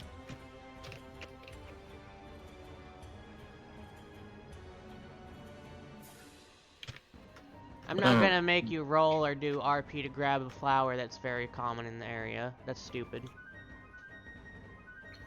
I was gonna make you improvise another NPC. Bastard. Do you love me? Love you. Oh, well, if it isn't the good Baron. You look like you've been busy. Oh, yes, very busy. And he will, like, pull out of his bag the big book. So we both went book shopping then. Yeah. Yes, well, this is the biography of the pioneering aetherology engineer. Found out at the bookstore that he died very recently. What a shame. Anyway, I brought this to confirm my suspicions about what happened at the mine. Then I paid a little visit to the, to the Amalgamated Society of Engineers. To tidy up some business that I had left over from one of my factories, and also to see what I could learn. Ah. And so the web is weaved. Who said that? Duet Well, you is said... Duet is smirking behind the counter. Oh, like, I was gonna be outside doing this, I'm sorry. Oh, Yeah, I'm sorry. well, Because I already walked out the door. I had not registered that statement, my bad. Well, you're outside. And yeah. So, yeah. Yeah. I went to the Amalgamated Society of Engineers, and I got a very, amenable chap, he says, kind of, gesturing back into the bar, to give me some useful information. It appears the society was set up. A shipment of onyx bound for New Mexico was stolen. Apparently from right here in England. And used to zombify those, poor Zahaja. I did find, following the Society's own modus operandi for dealing with unruly workers and annoying overseers. But they didn't do their research, obviously, because I suppose they didn't figure someone who could figure out that Zahajan don't zombify when exposed to aetherites. Yeah. You can figure that one out. Wait, we zombify if we get near Aetherite? That's a thing. Oh yes, it's right here. And he will carefully open the book, and he will go to the pages, you know, detailing the effects of aetherite sickness that are probably extremely well documented. Yeah, he just pales a little more. Also, do I know why they would be shipping onyx to Mexico? To New Mexico, rather? Baron Berrycloth will just tell you as he leads you a little further away from the bar. Oh, you see, the societies, they take their workers' revolution quite seriously. If they don't get the terms that they want, well, they tend to see to it that they get the terms that they want, or things don't go well.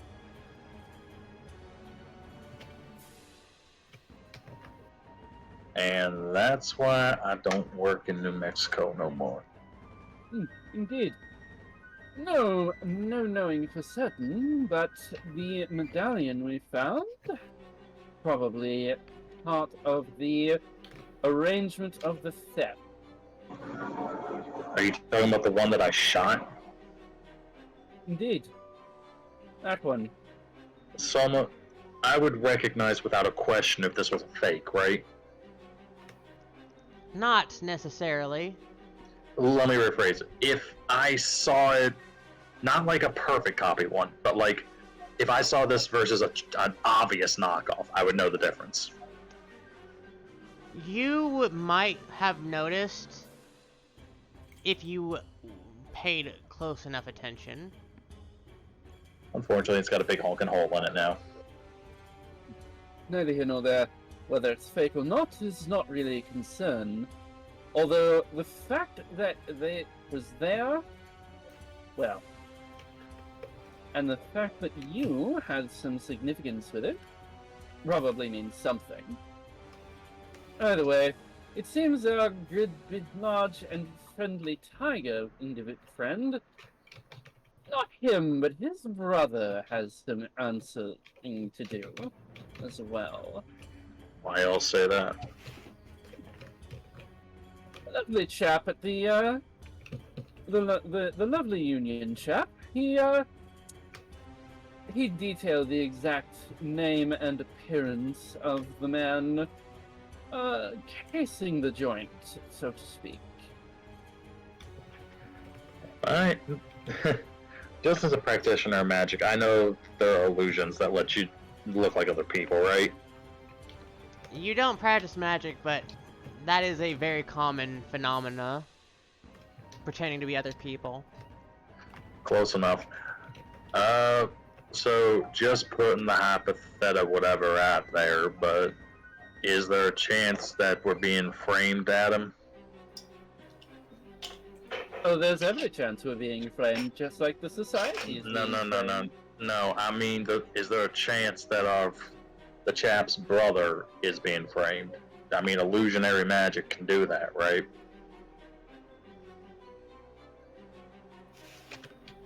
But who would do the framing? How well does an Englishman know a Far Easterner? All the more reason I would have immediately suspected. After all, if they're foreign, most people are gonna take a look and be like, "Oh, yeah, foreigner," and move on. Here's the other detail that makes me think he's not being framed, and that he's the one doing the framing. He wore a badge of whatever the organization is. That is a very, interesting name that I still didn't write down. Ars Venatorius. Yep. Alternatively, Ars Venatoria. It is dead. It is dead god for the art of hunting. Yes. So the man that he met wore a badge of the Ars Venatoria, but it wasn't like the normal badges. He said it looked to be perhaps fake. Like the cross in the middle was not affixed properly. I'm gonna take back out the thing I shot through, hit the focus for the R's, and look at it as best I can. Perception. I think I just win. Because seriously, I think his perception's broken or something. 30. You actually could have failed this, by the way. No, I'm not saying I couldn't have. I'm just saying, with 22 bonus, I think I fail on a 1. So, while it is indeed off in its placement, the cross is actually specifically a variant called the Crucifixionist's Cross. Usually for people who have only just recently joined and are going through a gauntlet of fire themselves. Did I wear this at one point? Yes. Well, first of all, it's not fake, or if it is, it's one hell of a fake, because this is actually the Crucifixionist. In other words, a junior, what do you call them, initiates? Acolyte would be the word. He doesn't know that. I'm just going to say that he doesn't know that's the word he's digging for. Alright. Yeah. In short, I think the Doulahan we killed might actually have been, well, let me put it this way. I have a history with them, and at one point I wore this ugly, god-awful zit. Oh, I won't pry too much, but was this in the New World? That you were part of their little gang? GM? You were in the New World for most of your life.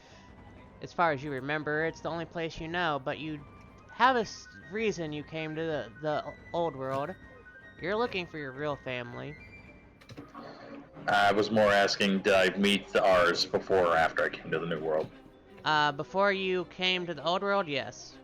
That's what I meant. You were still in the United States, or what remains of it, when you met them. Well, I mean, they have a presence there, yeah. You see, the R's, from what I gather, is a global organization, but they're headquartered in Europe. So most of their highest ranking members end up back here.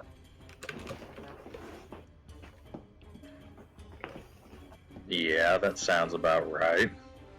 So this Oriental person in town, whether they were real or illusionary, whether they were using a real variation on the medallion or were creating a knockoff or illusion to fool the society, well, that's something, you know, an Oriental might not draw too much detailed attention, but the medallion of the R's, if you're dealing business with them, it's something you're going to notice.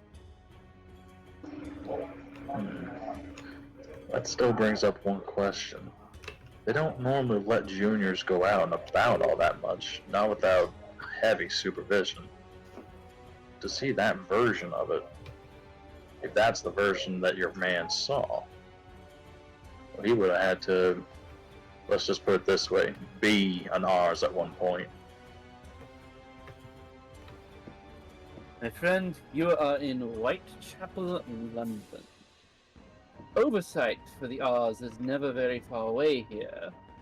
Not like the frontier. Then you have never been to the frontier, my man.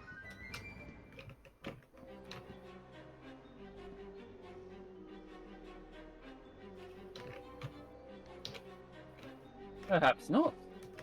I've mostly stayed in the countryside, forts and inns dotted around the landscape when I go visiting colonies. Yeah, Yes. very quaint, but hardly the frontier. I'm sure you would agree. Wouldn't know, haven't had a chance to walk it.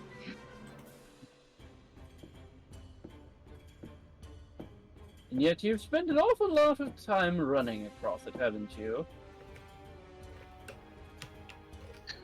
That actually gets a snarl.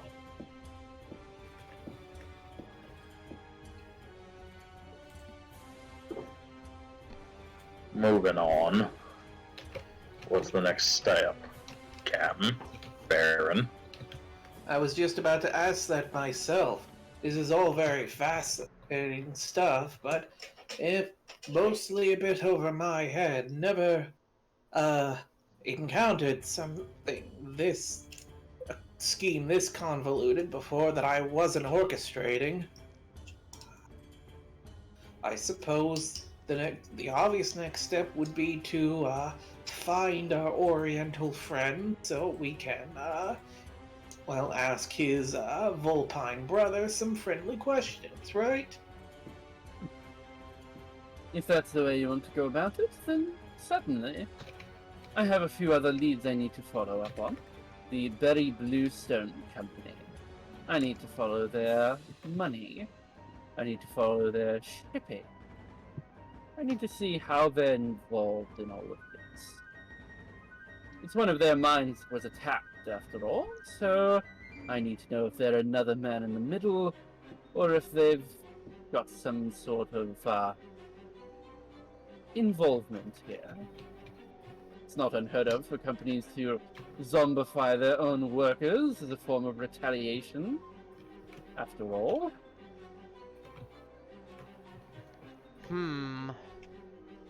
This is why I chose to never make... I'm sorry, you cut out. I just said this is why I chose to never make an living. I'm gonna assume he said honest living. Yep. Yeah, that's what I'm assuming as well. Sorry. I heard it, and that's what matters. So, Well, here's. Go ahead. you have several paths to go down still. And you're uncertain you'll be able to find your Orient friend for quite some time, admittedly. Can I suggest a bio break then? Indeed. We will be right back with the Gentleman of Four Outs, Session 2. A meeting of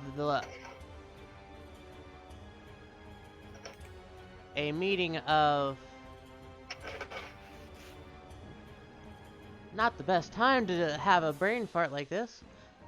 Meeting of the lack of minds. Good boy. Like I said, folks, if you want production value, go to, like, I don't know, Dimension 20. You come here, you get authenticity. This is the real face of tabletop gaming. A bunch of weird furries awkwardly stumbling through a barely prepared session. Hey, this was actually somewhat prepared. I just wasn't expecting you to do as much as you were doing. Sorry I'll for be being good at my job. Good boy. We'll be right back.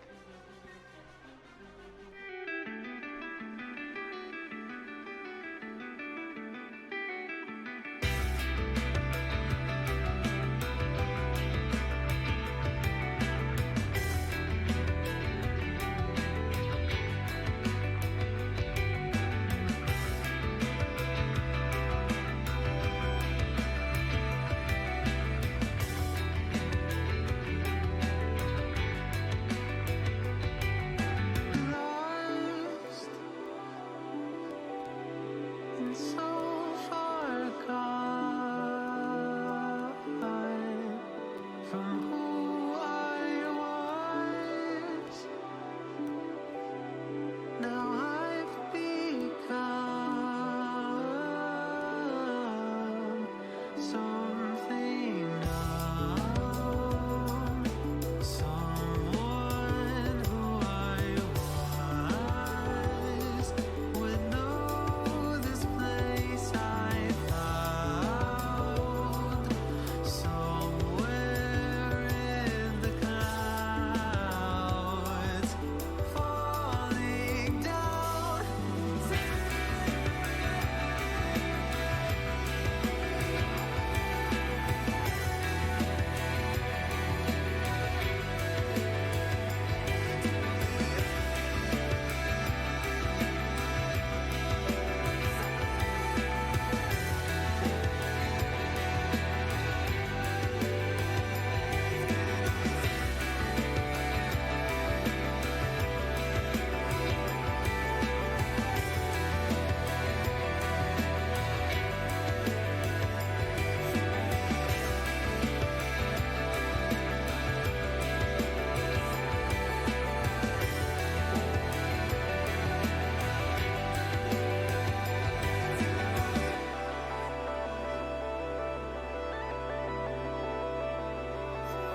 from who I was.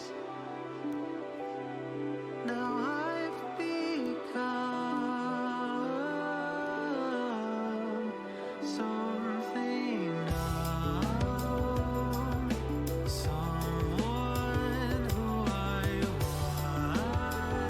was would know this place I found somewhere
Oh, I'm sorry. We're back.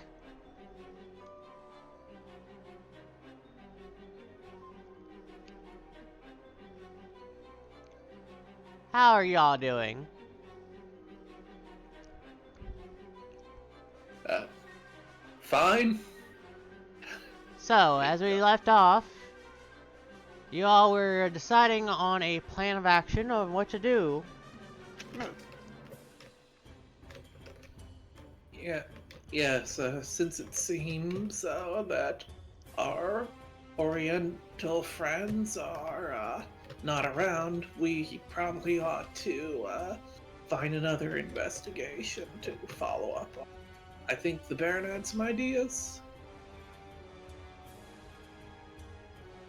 Well, Baron Cyril Berrycloth had the idea that we needed to check out the Berry Bluestone Company.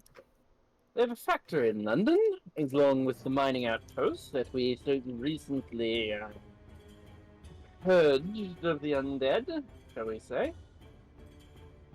Hmm. We need to... But whether or not we should just try to go in the front door, well, the Baron prefers to be a little more subtle than most of the time, but, you know, who knows? He was also going to check into the finances if he could, as well as any shipping the company tended to use.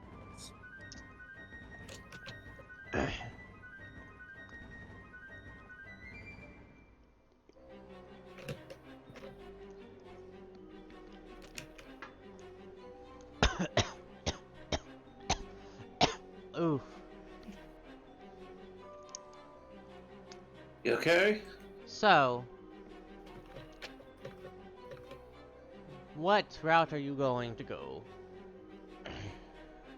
Well, I was going to ask my fellows for what their opinions were. well, if you'd like to go, if you'd like to do something subtle, well, perhaps my crew could help provide some sort of action.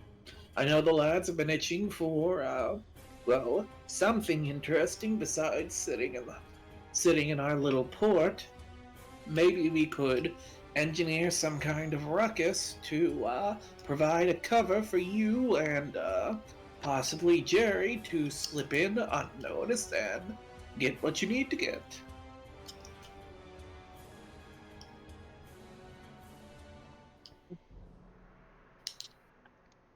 So your crew is ship shape then? He just taps one of his thorns, thinking. Hmm.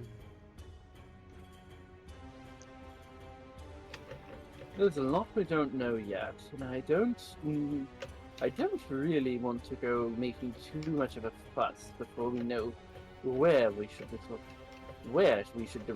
direct our efforts. I have every idea that a pirate crew would come in very useful, but I don't know that they will be useful now. And I don't know that a loud distraction is what we need. Hmm.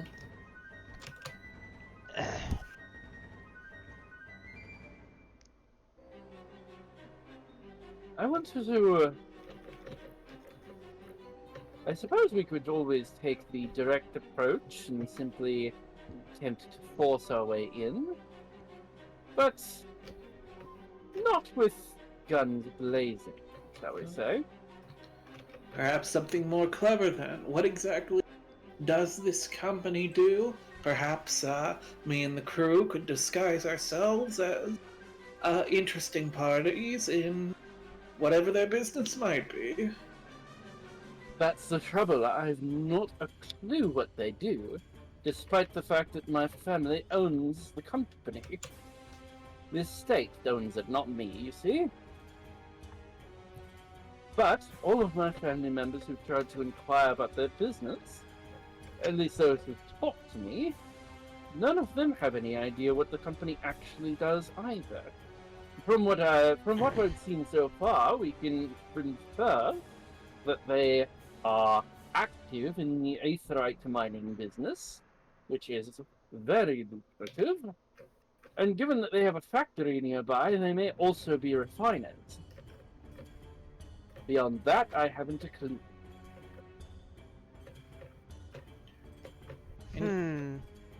Interesting.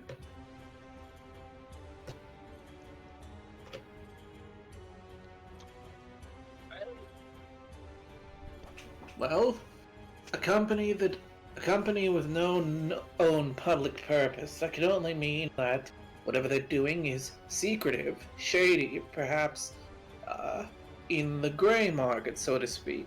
My idea then would be to hit up the local, dens of iniquities and whatnot, see if we can find a criminal connection, at least a tenuous one, anything that might give us a better idea of what they do, so that possibly my crew could pose as actually interested parties. We You would are know we are pirates after all. I know that my sort of folk are called thieves for what we do and for the way that we live compared to others. But I think I shall leave dealing with actual thieves and ruffians to you. I'm afraid I would stick out like a sore thumb. Meanwhile, I'm going to follow the money. My estate has the dividends and some of the tax records. We can start there. If you follow the money far enough, you'll eventually get to the source of everything. A two-pronged attack, then. You can go through the paperwork, and I, and possibly Jerry, can check the underworld. He just kind of looks between the two of y'all, constantly back and forth with this plan, and is like, I have no idea.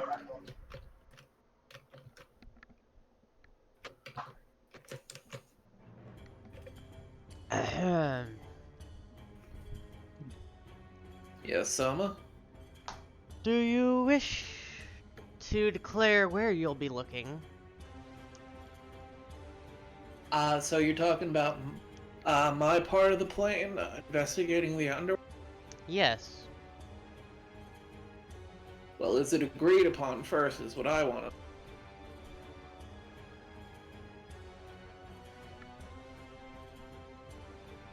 So the Baron will turn to the cowboy and he will say, "As for you, chap, Jack, was it? That's Jerry. Uh-oh. Hello? Okay. Hello? My audio did a weird. Okay. So he's going to turn to Jack and say, well, we're just going to do some investigating at this point.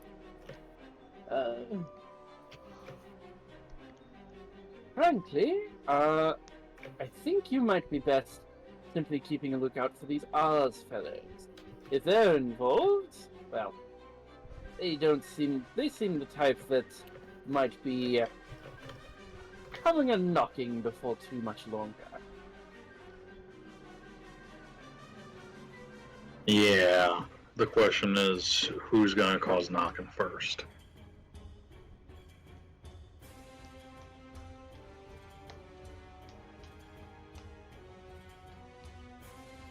All I'm going to say is that in London, you don't want to be the one doing the shooting first. That brings a lot more trouble than just the R's. Whoever told you that obviously does not know self-defense. What I mean by that is that you shouldn't go hunting them down. If they come after you, feel free to shoot them, but feel free to do unto others before they do unto you. Just don't be an instigator. I'm a dumb cowboy, not an idiot. I don't go looking for shootouts.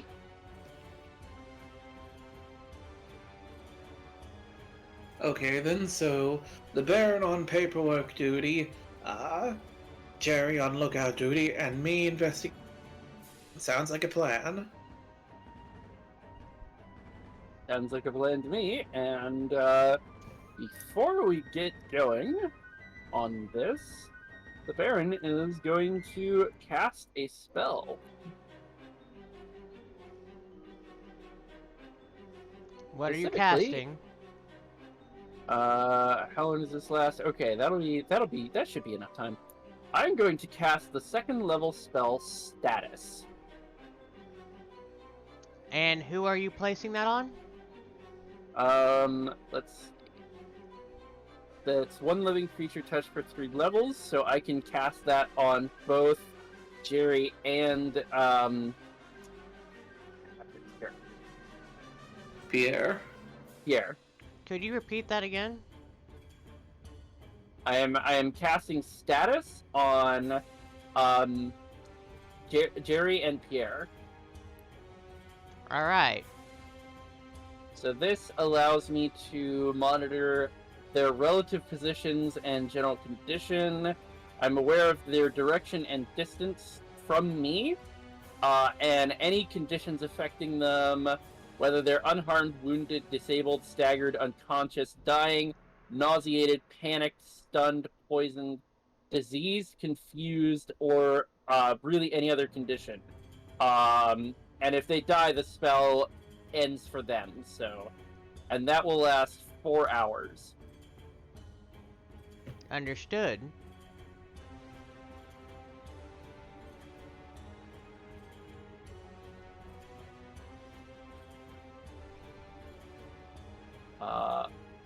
And yes, Baron Berrycloth is going to ask just a little spell so that I can keep an eye on things.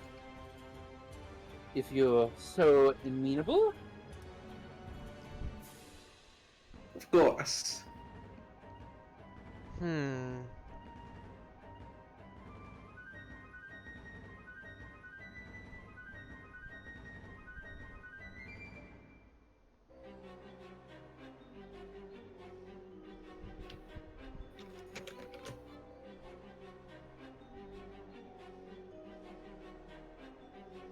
And Jerry? Yep. Jerry does not resist the spell. Yeah, no, he doesn't resist the spell. Alright, so I now have status on both of you, so if you guys get hurt or injured, I will know where you are compared to me, and that you are in trouble.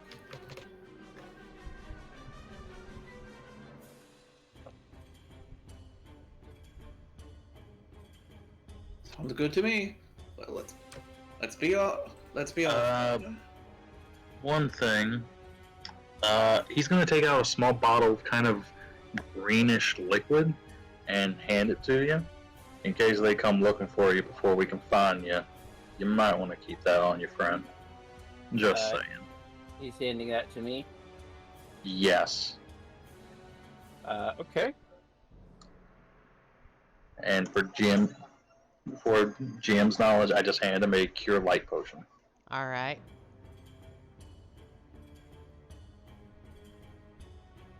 So an extract? Yeah, one of my extracts, which do not fade because of that feat you gave me. Got it. So,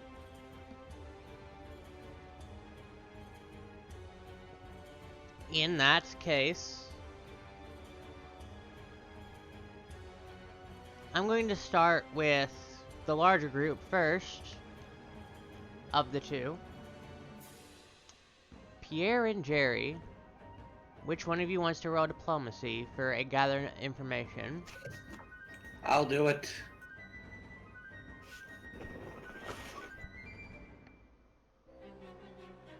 Yeah, because I think my diplomacy's crap. So, you are able to eventually find a den of iniquity in the foreign quarter, shall we say. Under several staircases and several trapdoors, you eventually figure out where a place known as the Den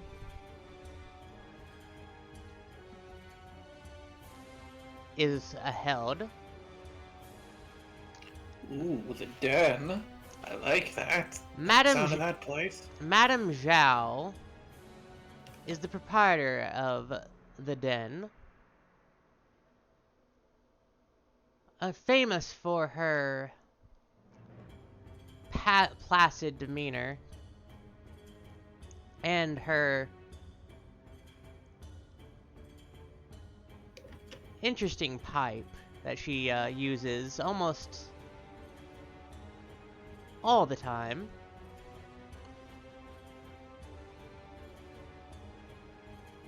Everyone is partaking in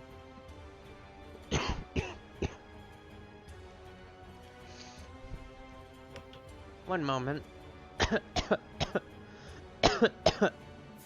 So immersive. Sorry.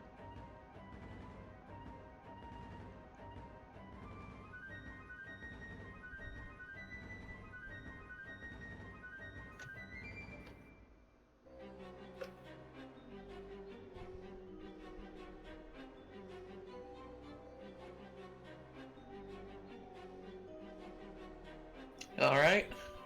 So, everyone is in the den, partakes in a drug known as Papavera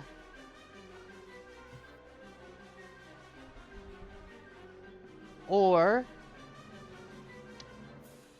in real world terms, opium.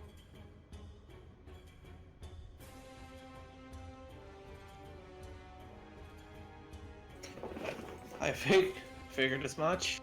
I mean, come on, magical opium. So, I'm in this opium den place. So I don't know. Can I look around for anyone who looks like particularly businesslike in this place? Would that be the proprietor? Madame Zhao, a panda that towers over you almost to the degree that your friend Choju does, waits for you to ask for her for something, as if she knows why you're here.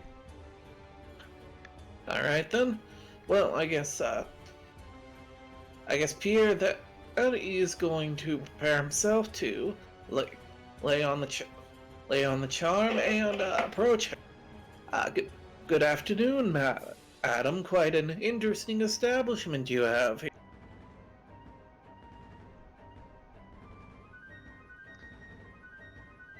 For a, how do you say, pirate, you sound awfully like an officer. What? Oh, no, know my trade, do you? I suppose you hear all sorts of interesting things out here? It's my trade, dearie. Well then it looks like I came to the exact right place. There were some people I was wondering if you could give me any information. A business, in fact.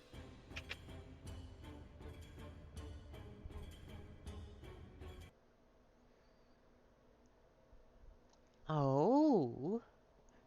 And what trade would that be? Remind me real quick. They're this place we're investigating. They're the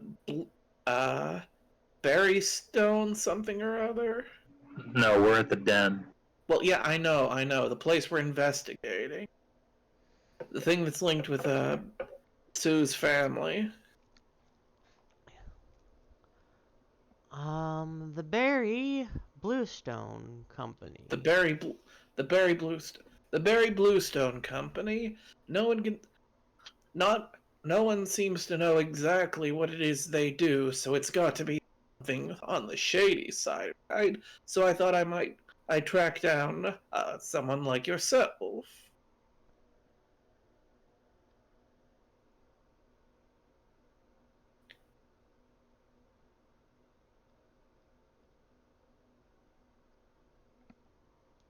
Uh, Mm-hmm. Is that right? Indeed. Hmm. Well,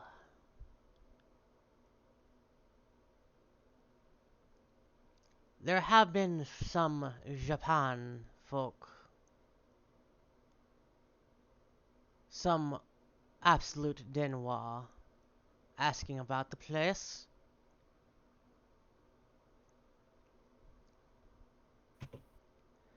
Are you by any chance after them, I wonder? Oh, that is part of it too, but me and my associates are also just in general investigating these Berry Bluestone folks. Hmm. Well, I'm afraid this is a business. Ja. Of course, I was just about to ask you to name your price. Hmm. The infamous captain of the General de Prava? That that would be me, yes. She lightly smirks.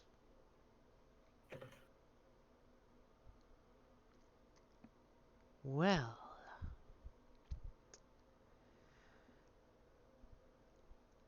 hmm. She walks around you, almost intentionally bumping you every time she gets close.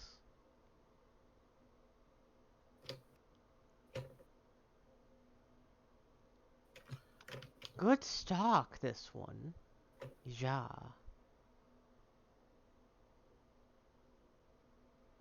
You. I could. Hmm.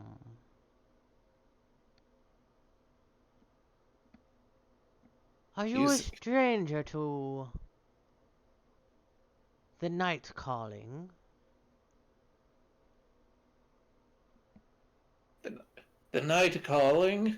I think you'll have to be a little more specific. Oh, you. Hmm. How do you say? Is your cherry tree chopped down frequently? Oh, I see what you're getting at. Well, if since you, since you are curious, yes, I'm rather rather familiar with, well, exercising all sorts of passion. There's a reason why I gave my ship that name, you know. Hmm.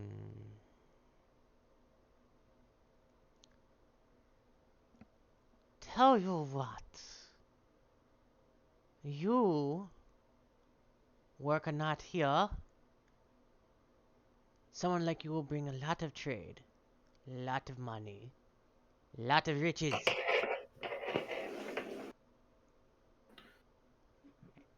And then I'll tell you what you want to know. Remind me, I'm with him at this moment, aren't I? I And believe and you, Amakan. Amakan.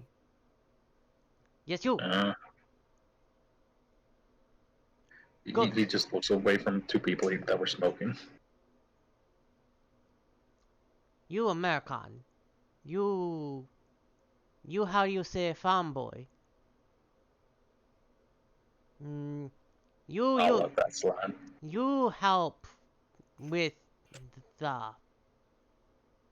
backstock. You're not that much of a looker. And you're not having any reputation here, no. I'm As for actually hurt by that. picky clientele, I have to run a business there. Apparently, Englishmen just don't go for Americans. This is. Have you not noticed where you are? This is the foreign quarter. Exotic things are in demand here, not plain Jane and Jim. Yeah? Okay, cowboy? If it means anything to you, I still think you have a. But I think the good madam here has a perfect eye for business. I'll gladly accept your deal, ma'am. That's not all. I would Ooh. like you to pay. You're gonna work us like mules, and then you still expect us to pay you? No offense, ma'am, but that's a little harsh. Hmm. Well, it was a very shiny penny, and I did have to agree to not say anything, so if I'm risking my neck, I may as well milk you for all you're worth. His eyes start glowing again. Simmer down, Sparkle Eye. You jerk us around, and I'm gonna find out real fast what chow mein tastes like. Hmm. You couldn't handle me, farm boy. S- Simmer down now, not polite for business, but he does bring up a decent point. So, in addition to our labor, how much do you expect to be paid? I would say 500. 500 per question. 500 what? There are multiple coins in the English, in case you forgot. Hmm. Yellow one. Yes. Gold. Oh, hell to the no. Hmm. I, I could afford that easily, even when I've had to take away from my crew. Uh, He I'd be. just he just gives you a side-eyed glance and is like, "You're an idiot." Of course. Hmm.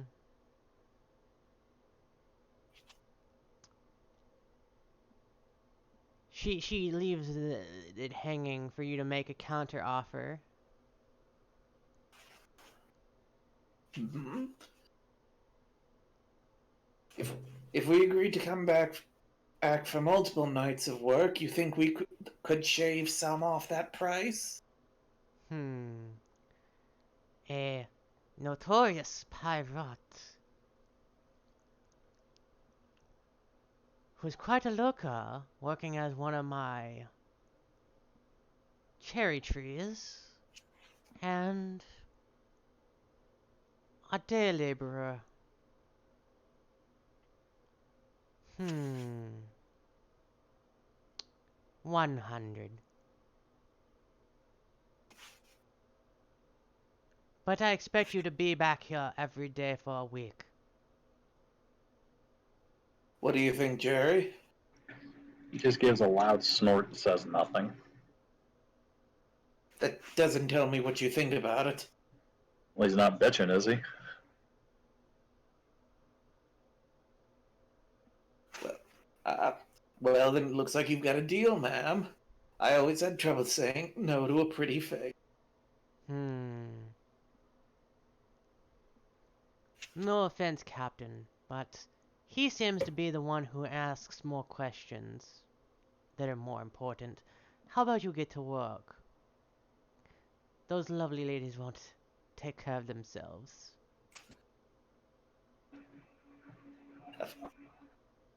Of course, of course, ma'am, of course. Don't do anything I wouldn't do or do. I don't judge.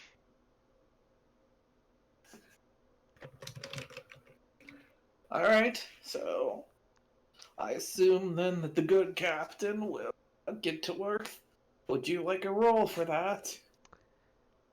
I'm not going to make you roll for fuck. That is. I'm not going to make you roll for fuck. I'm. You know what? Just to be an asshole because you recommended it, roll 3 fortitudes. Because you are in, like, fucking a lot. Basically, Shangri-La level whorehouse, friend. Alright.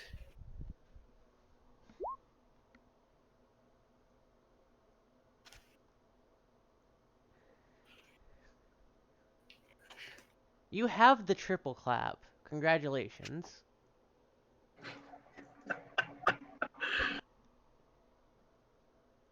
Oh no, not again. Now, for your questions before I set you off to do things, what may I do to help you?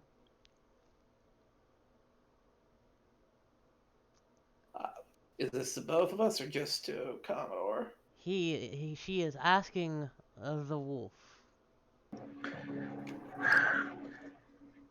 Alright, you're getting your money from him, though.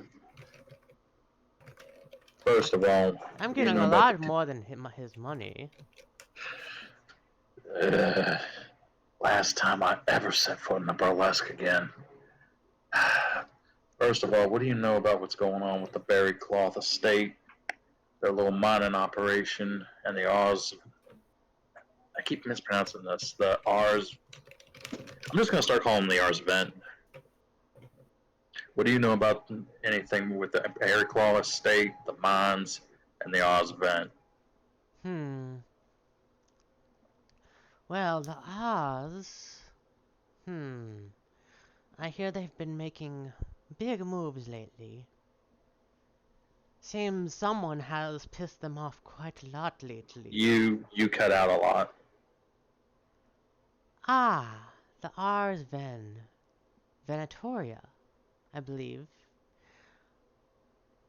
Well, it would seem that someone pissed them off quite a bit lately, and they're trying to make moves within moves these days, trying to procure that person. Secure person. You wouldn't know anything about that, would you? I know of them, but I'm not from this area. Mm-hmm. That tells me all I need to know. So, as for the mines,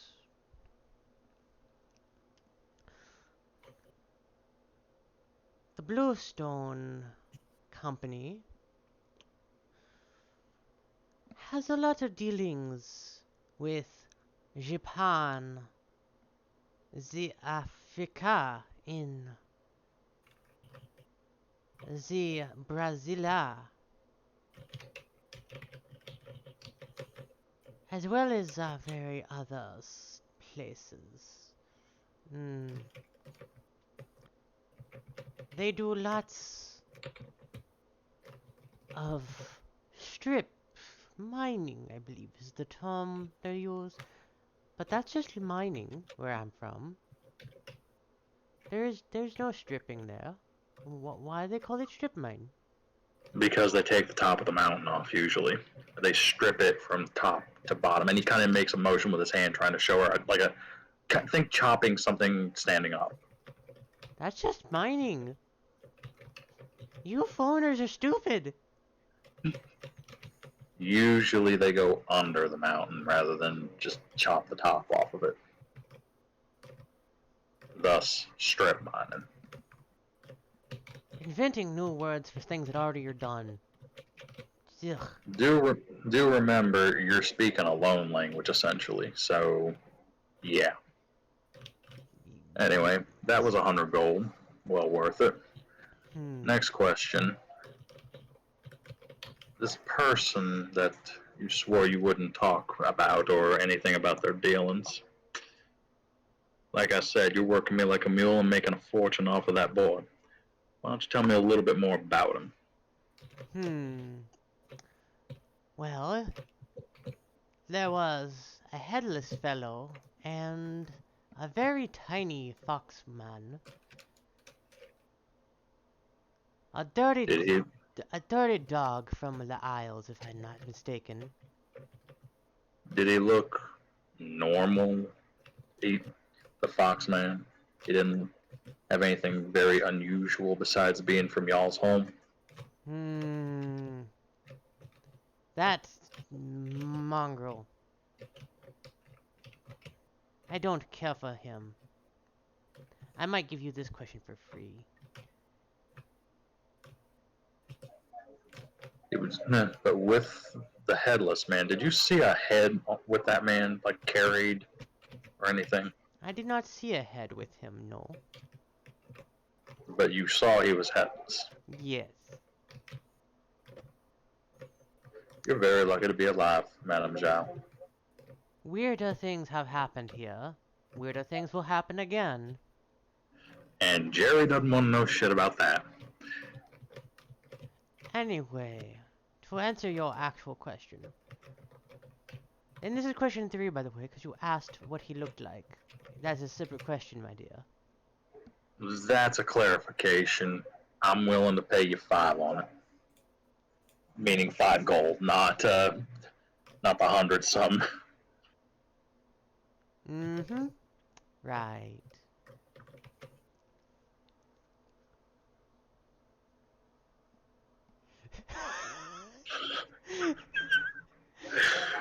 How the fuck do you have us to 500 gold already? Yeah. Thank you for keeping track. I haven't been able to keep track. That was... You've got that count wrong then. That was 3 at best. I'm trusting Cause... the Baron because he's really good at like sticking it to people through technicality. No, I don't think you understand. Jerry intends to screw her on the first question.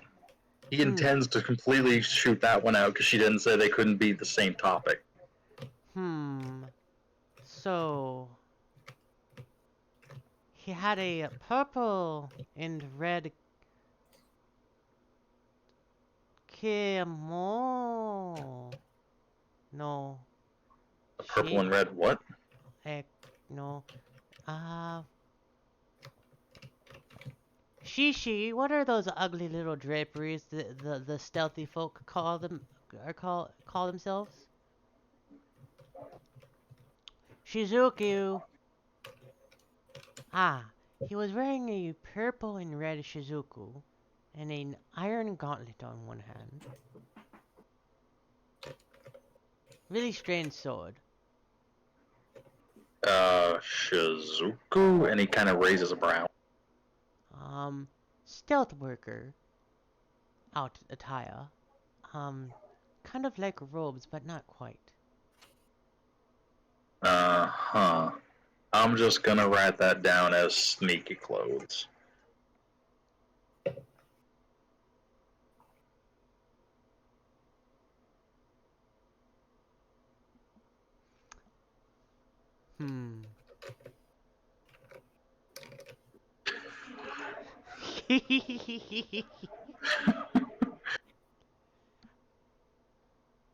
You will find that I honor my word, dear.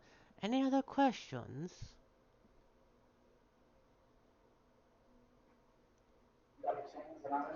Not for now. I think the horseman, that little prissy man, might do a little bit better than me at this thing. No offense, man, but I'm not exactly good at not sounding like an ass. Baron Cyril Berrycloth, after the first 3 hours, your stomach feels like it's going to eject itself everywhere. Because one of the links keeps fucking cease-firing information at you, while the other one is placid.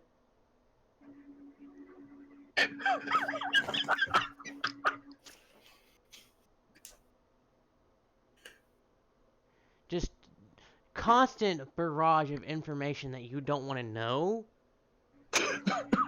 and didn't care to know is getting slammed into your head, Baron. Aside from that, they appear to be otherwise fine. Maybe a little. One of them may need to go to a doctor later, but aside from that, everything's fine. Elevated heart rate and dehydration.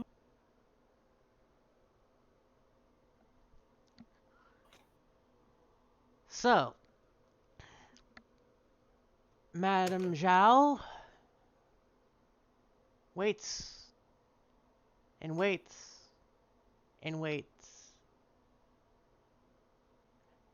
and waits some more.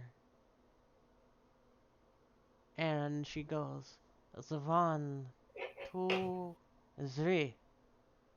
And she looks over to like the floor of the room that the captain came out of, as if expecting something. Uh,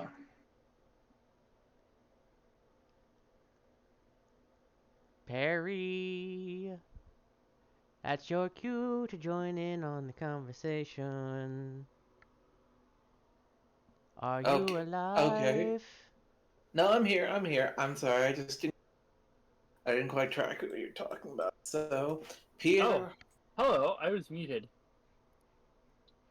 but I'm also not there. I I think he's transitioning over. Transitioning over to Perry, who she's literally looking at the floor expecting you. Oh, Pierre, Yes. the horse. Okay. Uh, well, to his credit, the captain's not on the floor, but he is slouched against a nearby wall. Do you have questions? Your friend Can managed I to run up please quite have some? Can I please have some water? 5 gold, please. He, he will give her 5 gold pieces. He knows he. She throws a water pitcher at you.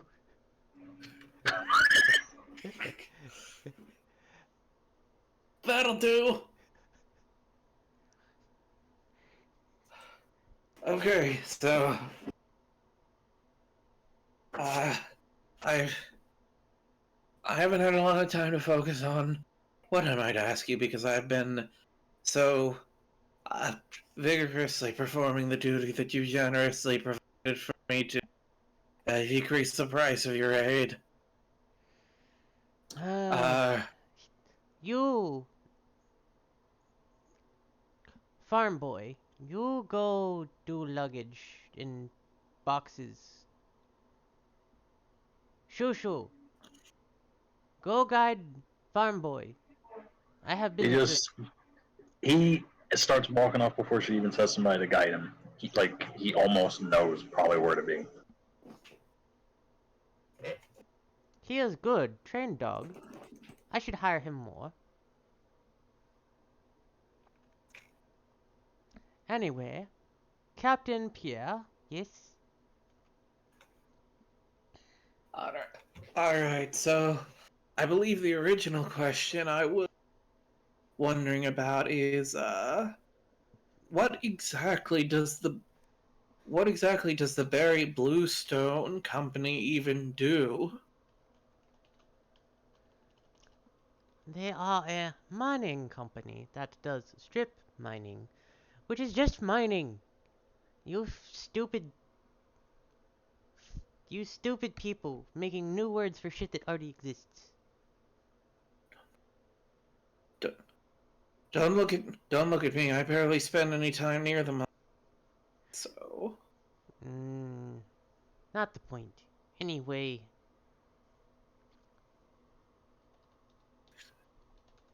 so mining, mining corporation. But then why exactly are they so secretive? Why is it so impossible to find out what they're doing? hmm. Well, they do change. Have a habit of changing owners really fast. That much I will say.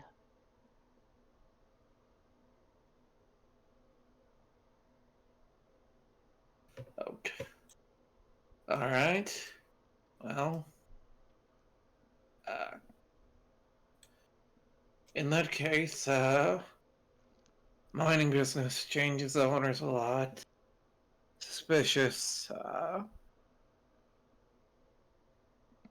Say, say someone wanted to try to pretend to be interested in their business, part of a ruse. What sort of approach would be best to trick them? Hmm. I'm not sure a cowboy will be able to help with that. But you are good breeding stock and you are really good looking. And you really do have some muscles on you. So they might, if you play a little stupid near their place, you might get abducted. Maybe. But I might not see you again after that, so please do your business here first. Yes. Of course, of course, I would never renege on a deal with such a lovely lady. But yes, I mean that does make sense. Pretend to pretend to be easy labor stock, get abducted, and then work my way out from the inside. It's But yeah, far from the most outrageous thing I've done. they might be on paper no longer allowed to do so, but the trade is very much alive. It doesn't go away. Only Hmm. the approval. Well, I think that's what I need to know then. $700 Right. or quid or Right. whatever the hell they call it here. I've just heard people call it gold. All right. I'll I'll I'll arrange for the money to be handed over to you. Most of my funds are in the hands of my quartermaster, but I'm sure he'd be able to get it your way. I'll give him your address. Are you telling the So, truth there? yes, he's telling the truth. Noted. So I'm gonna go ahead and deduct 700 from my sheet right now, and then additionally, you can tell me what the quartermaster spent on supplies and distributed as wages, and I can deduct that as well. Alrighty. Now, back to the Baron. Baron! Cyril Berrycloth. You have a migraine from hell. And it's not from all the book work you're doing. Those two, wherever the fuck they are, have been very busy. And your synapses are on fucking fire.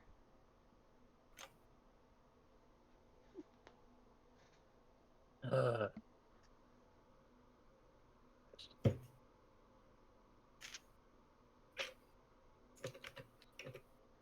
well, it's nothing a little break and some tea won't fix.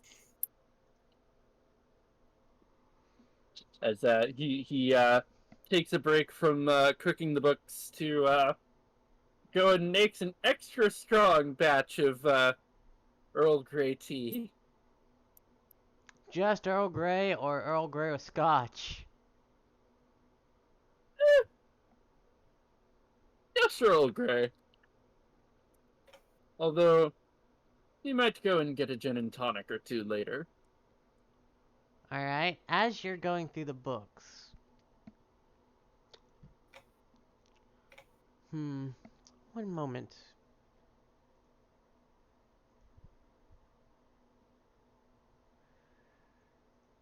Baron, Yes.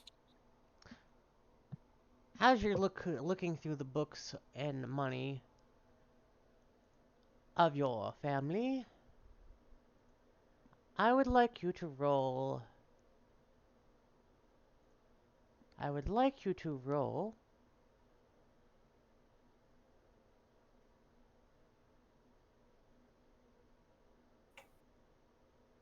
appraise.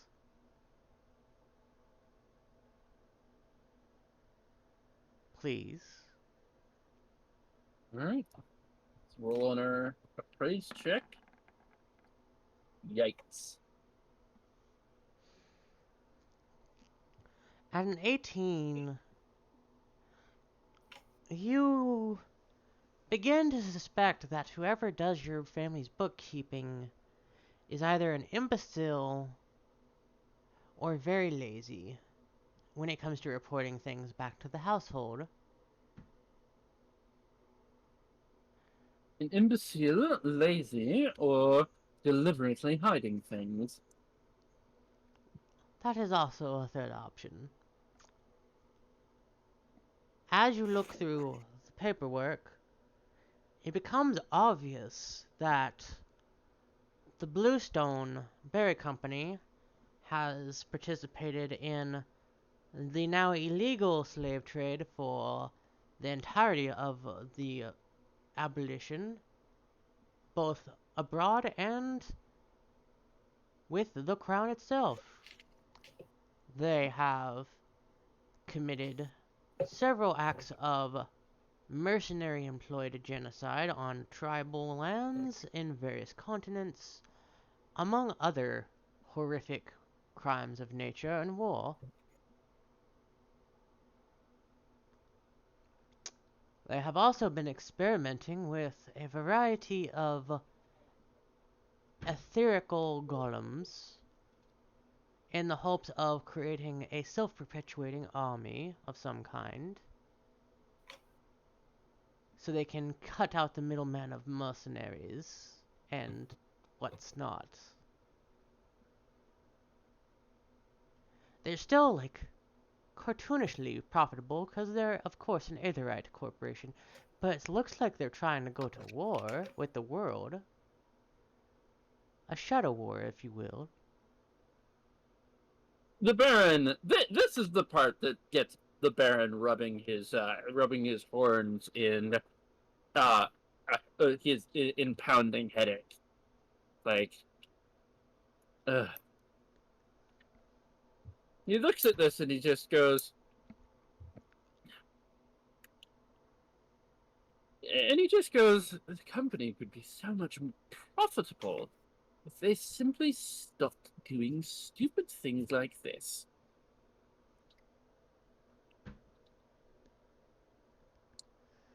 It costs a lot to transport slaves illegally, after all. And not to mention the care and feeding if anyone's going to get any use out of it. It's a wonder that the sheer economics of the whole thing doesn't just make the whole thing evaporate. But I suppose it will be what it will be until someone decides to finally go and stamp this out. You also notice one little interesting detail. The owner has changed hands so often, and the management has changed hands so often, that where and who made what decisions is no longer clear anymore. It seemed like almost every week there was a new person in charge of the whole operation. What I get from any of this information, who in the estate made the decision to actually invest in this company? The initial investment was by your great-grandfather and the current Duke of the Cheshire lands,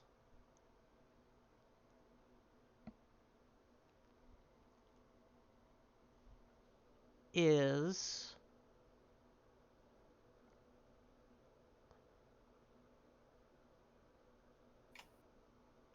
the name assigned to it. Duke Darlington Berrycloth.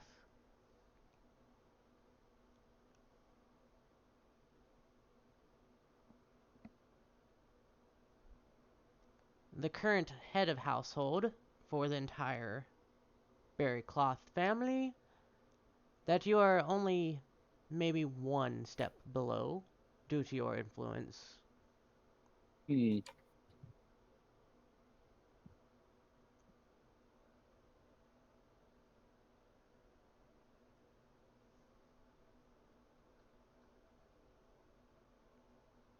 I take it our relationship is not the greatest.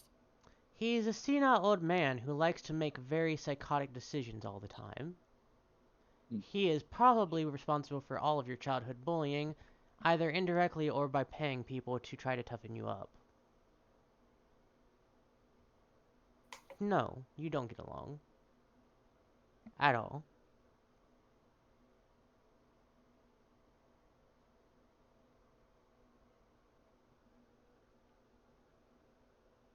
All right then.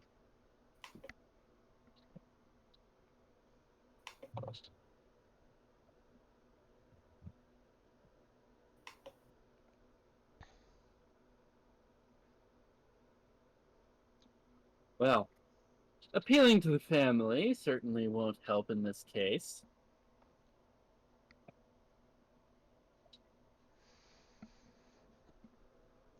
The Hydra has many heads and they just keep growing back now, don't they? Well, I think we might have to start setting aside, looking into some options. Even if no one else, even if the Bluestone Company is just a middleman in the whole thing, plans should be made to acquire the company, if only to stop the nonsense they're doing. Besides, it would be an excellent way to dip a toe into the aetherite business. Something that Baron Cyril has stayed well away from due to the upfront costs involved.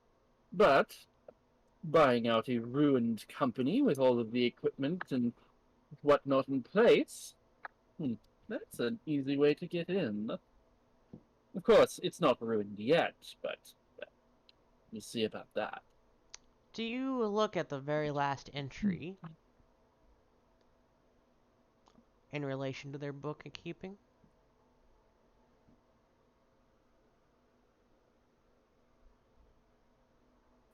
Mhm. Change of management, salary paid in full to a dote choju. Uh-oh.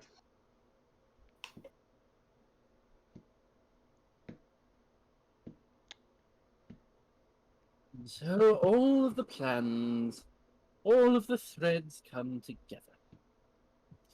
Yeah, I suppose the next thing is this is an aetherite company. They have to ship their aetherite and their slaves somehow.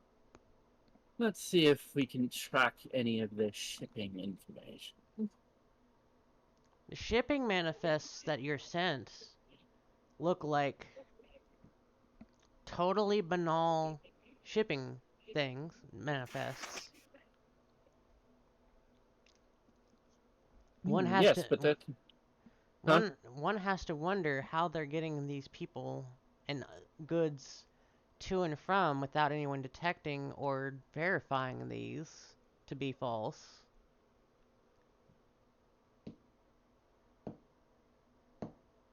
Probably a lot of expense that is unwarranted due to their business model being illegal, and rightly so. Hmm. But if the manifests are at all accurate, one can locate the ships and the nationalities and the places that they sail to and from. And at that, well, if any of them are regularly employed rather than this company involving a lot of one off single shipment contracts, which would be another inefficient way to do business. I will inform you that the hot spots that appear to be traveled to very frequently are the South Americas, the tip of Africa, India, Australia, and Japan. So I got South America's tip of Africa. Um, what does it need? India and Africa, India, and Japan. Yup. And they conveniently overlap with the slowly going bankrupt trade company that helped the empire grow so fast. Once one of the richest companies in the world is now slowly circling the drain. And it would seem that this company is taking right up where they left off.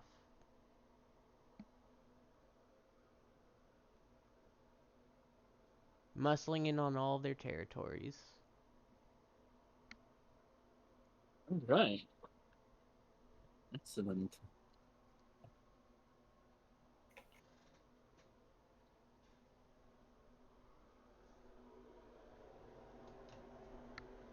With this information in hand, Baron Berrycloth is going to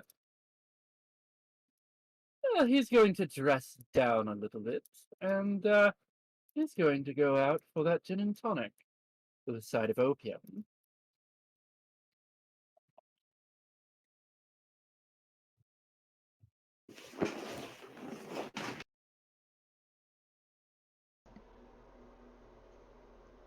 As you, do you have anywhere in mind you want to go for that? I know where the others are. I know where they've been working their asses off. Some might say literally. And depending on which position they're in, they might be working somebody else's ass off.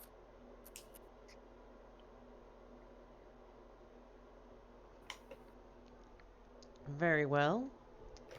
You're heading to the den. I am heading to the den. Alright, that should take not too long if you know exactly where they are. I know their relative direction and distance from me, so it might take some picking through alleyways, but I will eventually find them.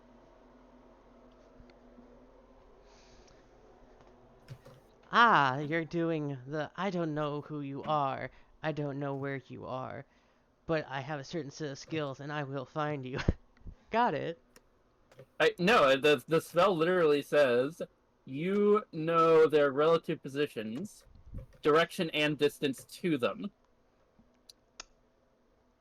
The So, joke wrote okay. itself and you woshed. Never mind. Anyway, so you eventually get there, and the two of them, once you catch up, appear to be both exhausted. One more than the other for different reasons entirely. You're all together now.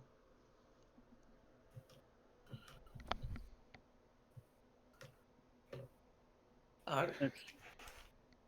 Oh, come now, Captain. I know it's called the oldest profession, but you'd think there would be some tricks to it by now. Berrycloth, I'm not gonna ask the obvious question here and just walk away from that one. And I suggest you do too before the captain asks. Yeah. Oh, and I gotta come back for a few. So, sorry, that was the cheapest way to get information. But it looks like I do have a plan of action for infiltrating the Barry Bluestone Company. I'm going to get myself kidnapped and press ganged.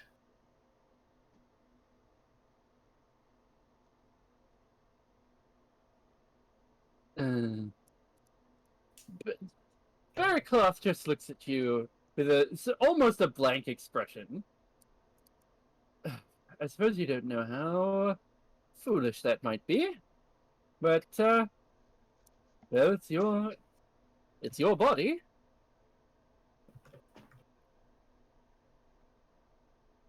Well, well, I mean, there's, that's the most direct idea I have if we want to do so.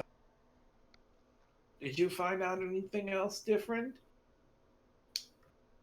Uh, yes, I found out a few things by going through the records of my state. Putting some math together, turns out that they deal in all sorts of illegal and inefficient business practices, not the least of which is mass slavery. In this age of abolition in the British Empire, they must have greased an awful lot of palms to get away with that.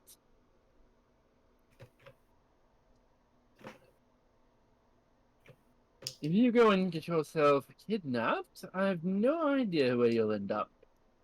They've got shipping routes all over the world.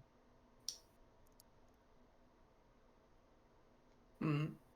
It, it is a pretty reckless stratagem, but uh, well, it's the one that presented itself. I think, Jerry, you got got some information that basically confirms that the big cat's brother is involved in this. Wait, is he insinuating that the panda's involved? No, Or the big cat's brother, the fox. oh, that's right. I keep thinking he's playing a panda for some reason. Yeah, and we got other problems. He's a necro. He had the Doulahan with him.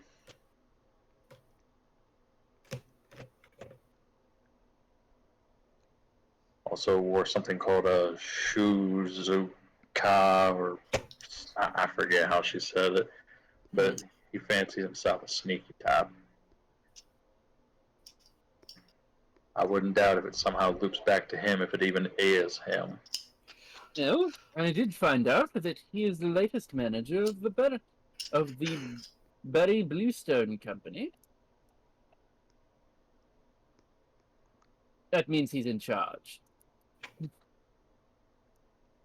Dumb cowboy, not an idiot.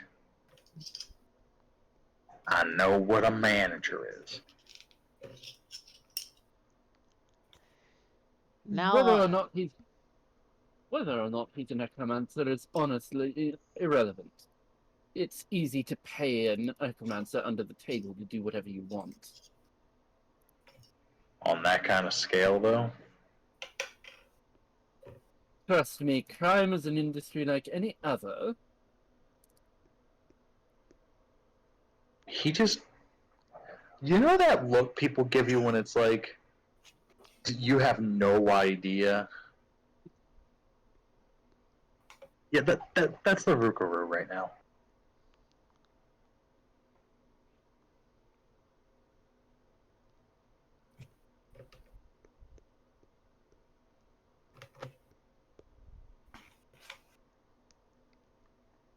and At any rate, I suppose we had best keep an eye on you if you're going to go along with this kidnapping idea. If only What? so that you know where to send your crew to board a vessel and pick you up. That's an excellent idea. And of course, we do have to keep our eye showing up at time. You're cutting out so badly, I didn't hear hardly any of that. Okay. Yes, that sounds like a great idea, but we should also keep our eye for Choju. I'm sure he'll be back before too long, or at least show up somewhere. Do we have any other leads we can pursue? This plan is understandably dangerous. And also, I still have a few more days to work off a debt, unfortunately. I'm still working on getting the shipping route for certain things. I've got a manifest, curiously enough. Apparently, the estate has kept quite extensive records, despite the Duke's, well, decline as of late.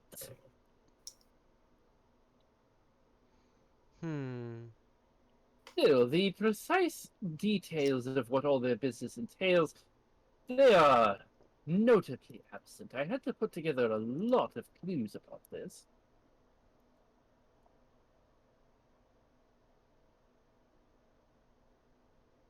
Mysterious charges. The company should be far more profitable on paper than it is. The deficit is probably going to all of the inefficient criminal activity they're doing.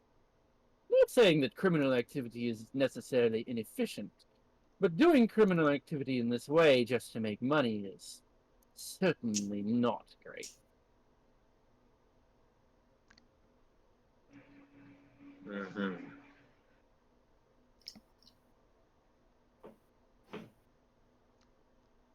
And He's we talking to a will he's be talking to back with a short intermission due to some technical difficulties.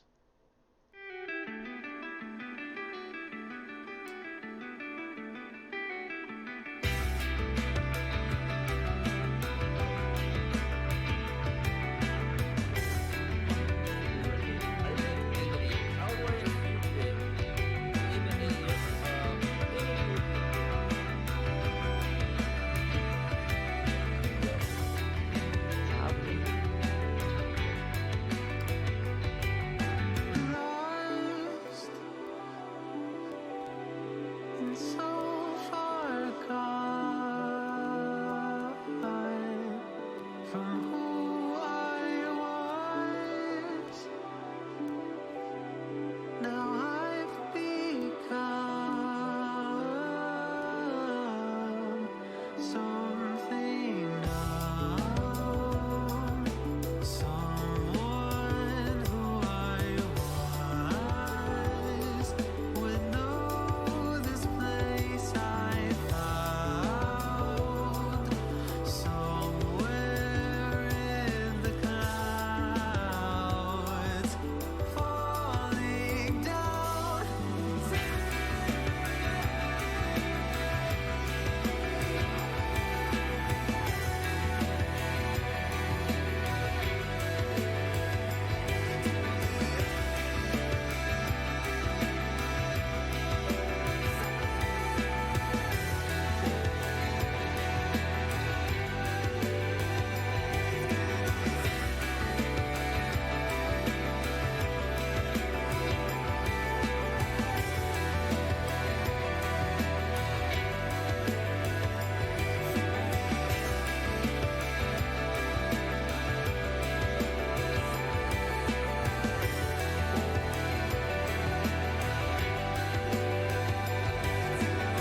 Are we...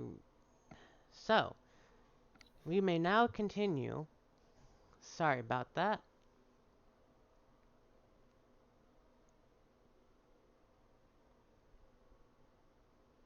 Can y'all hear me?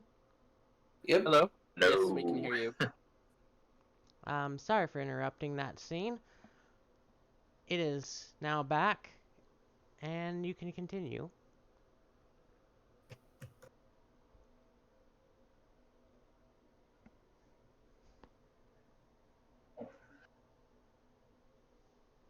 Uh, You tried a little weak in this place for that much information? Well, I must say, you seem. Hmm, I suppose that's what makes you a pirate captain. I I admit I have difficulty saying no to a pretty face sometimes, and the man was just very charming. Then you haven't had enough women shoot at you.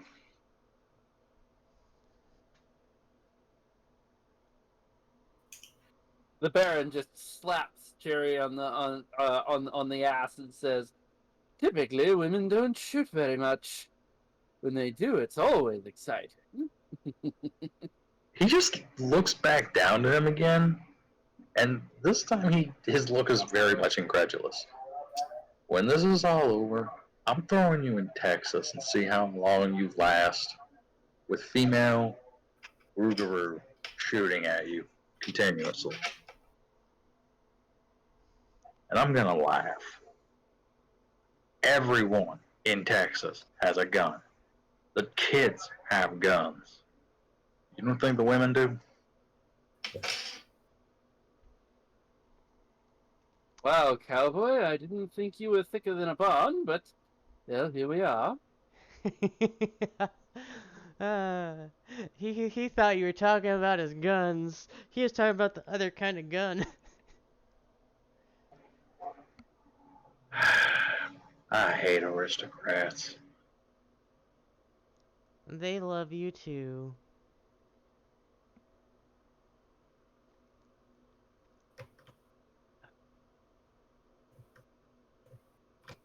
And I mean, isn't that why the whole revolution started? Which There were one? lots of reasons. If you're talking about that one, last I checked, it's because y'all didn't have enough money. Hmm. Frankly, I didn't look into the political reasons for the revolution. Money, money, money. That's the excuse. What it came down to is the fact that the royals over here felt that they didn't have enough power over the people over there. Fairly foolishly, I might add. The ability to project power is a function of how quickly you can respond to things. And given that it's an ocean away and several months' journey to get anything done across the ocean, well, sometimes one simply has to let things work themselves out. Can't be everywhere at once. Speaking of which, I think it's almost time for me to take another trip to the Orient, see how my supply chain's doing over there. Hmm.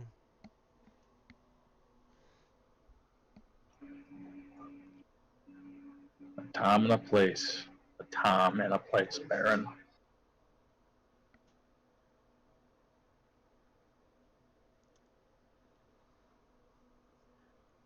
And as you all get together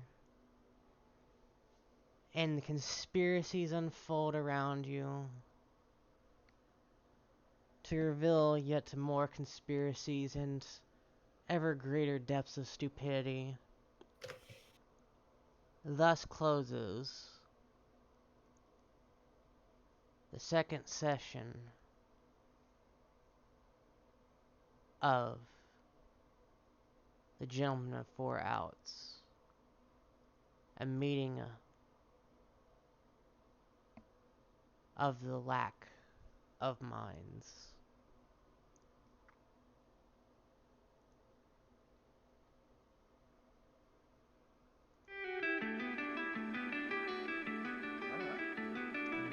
Thank you.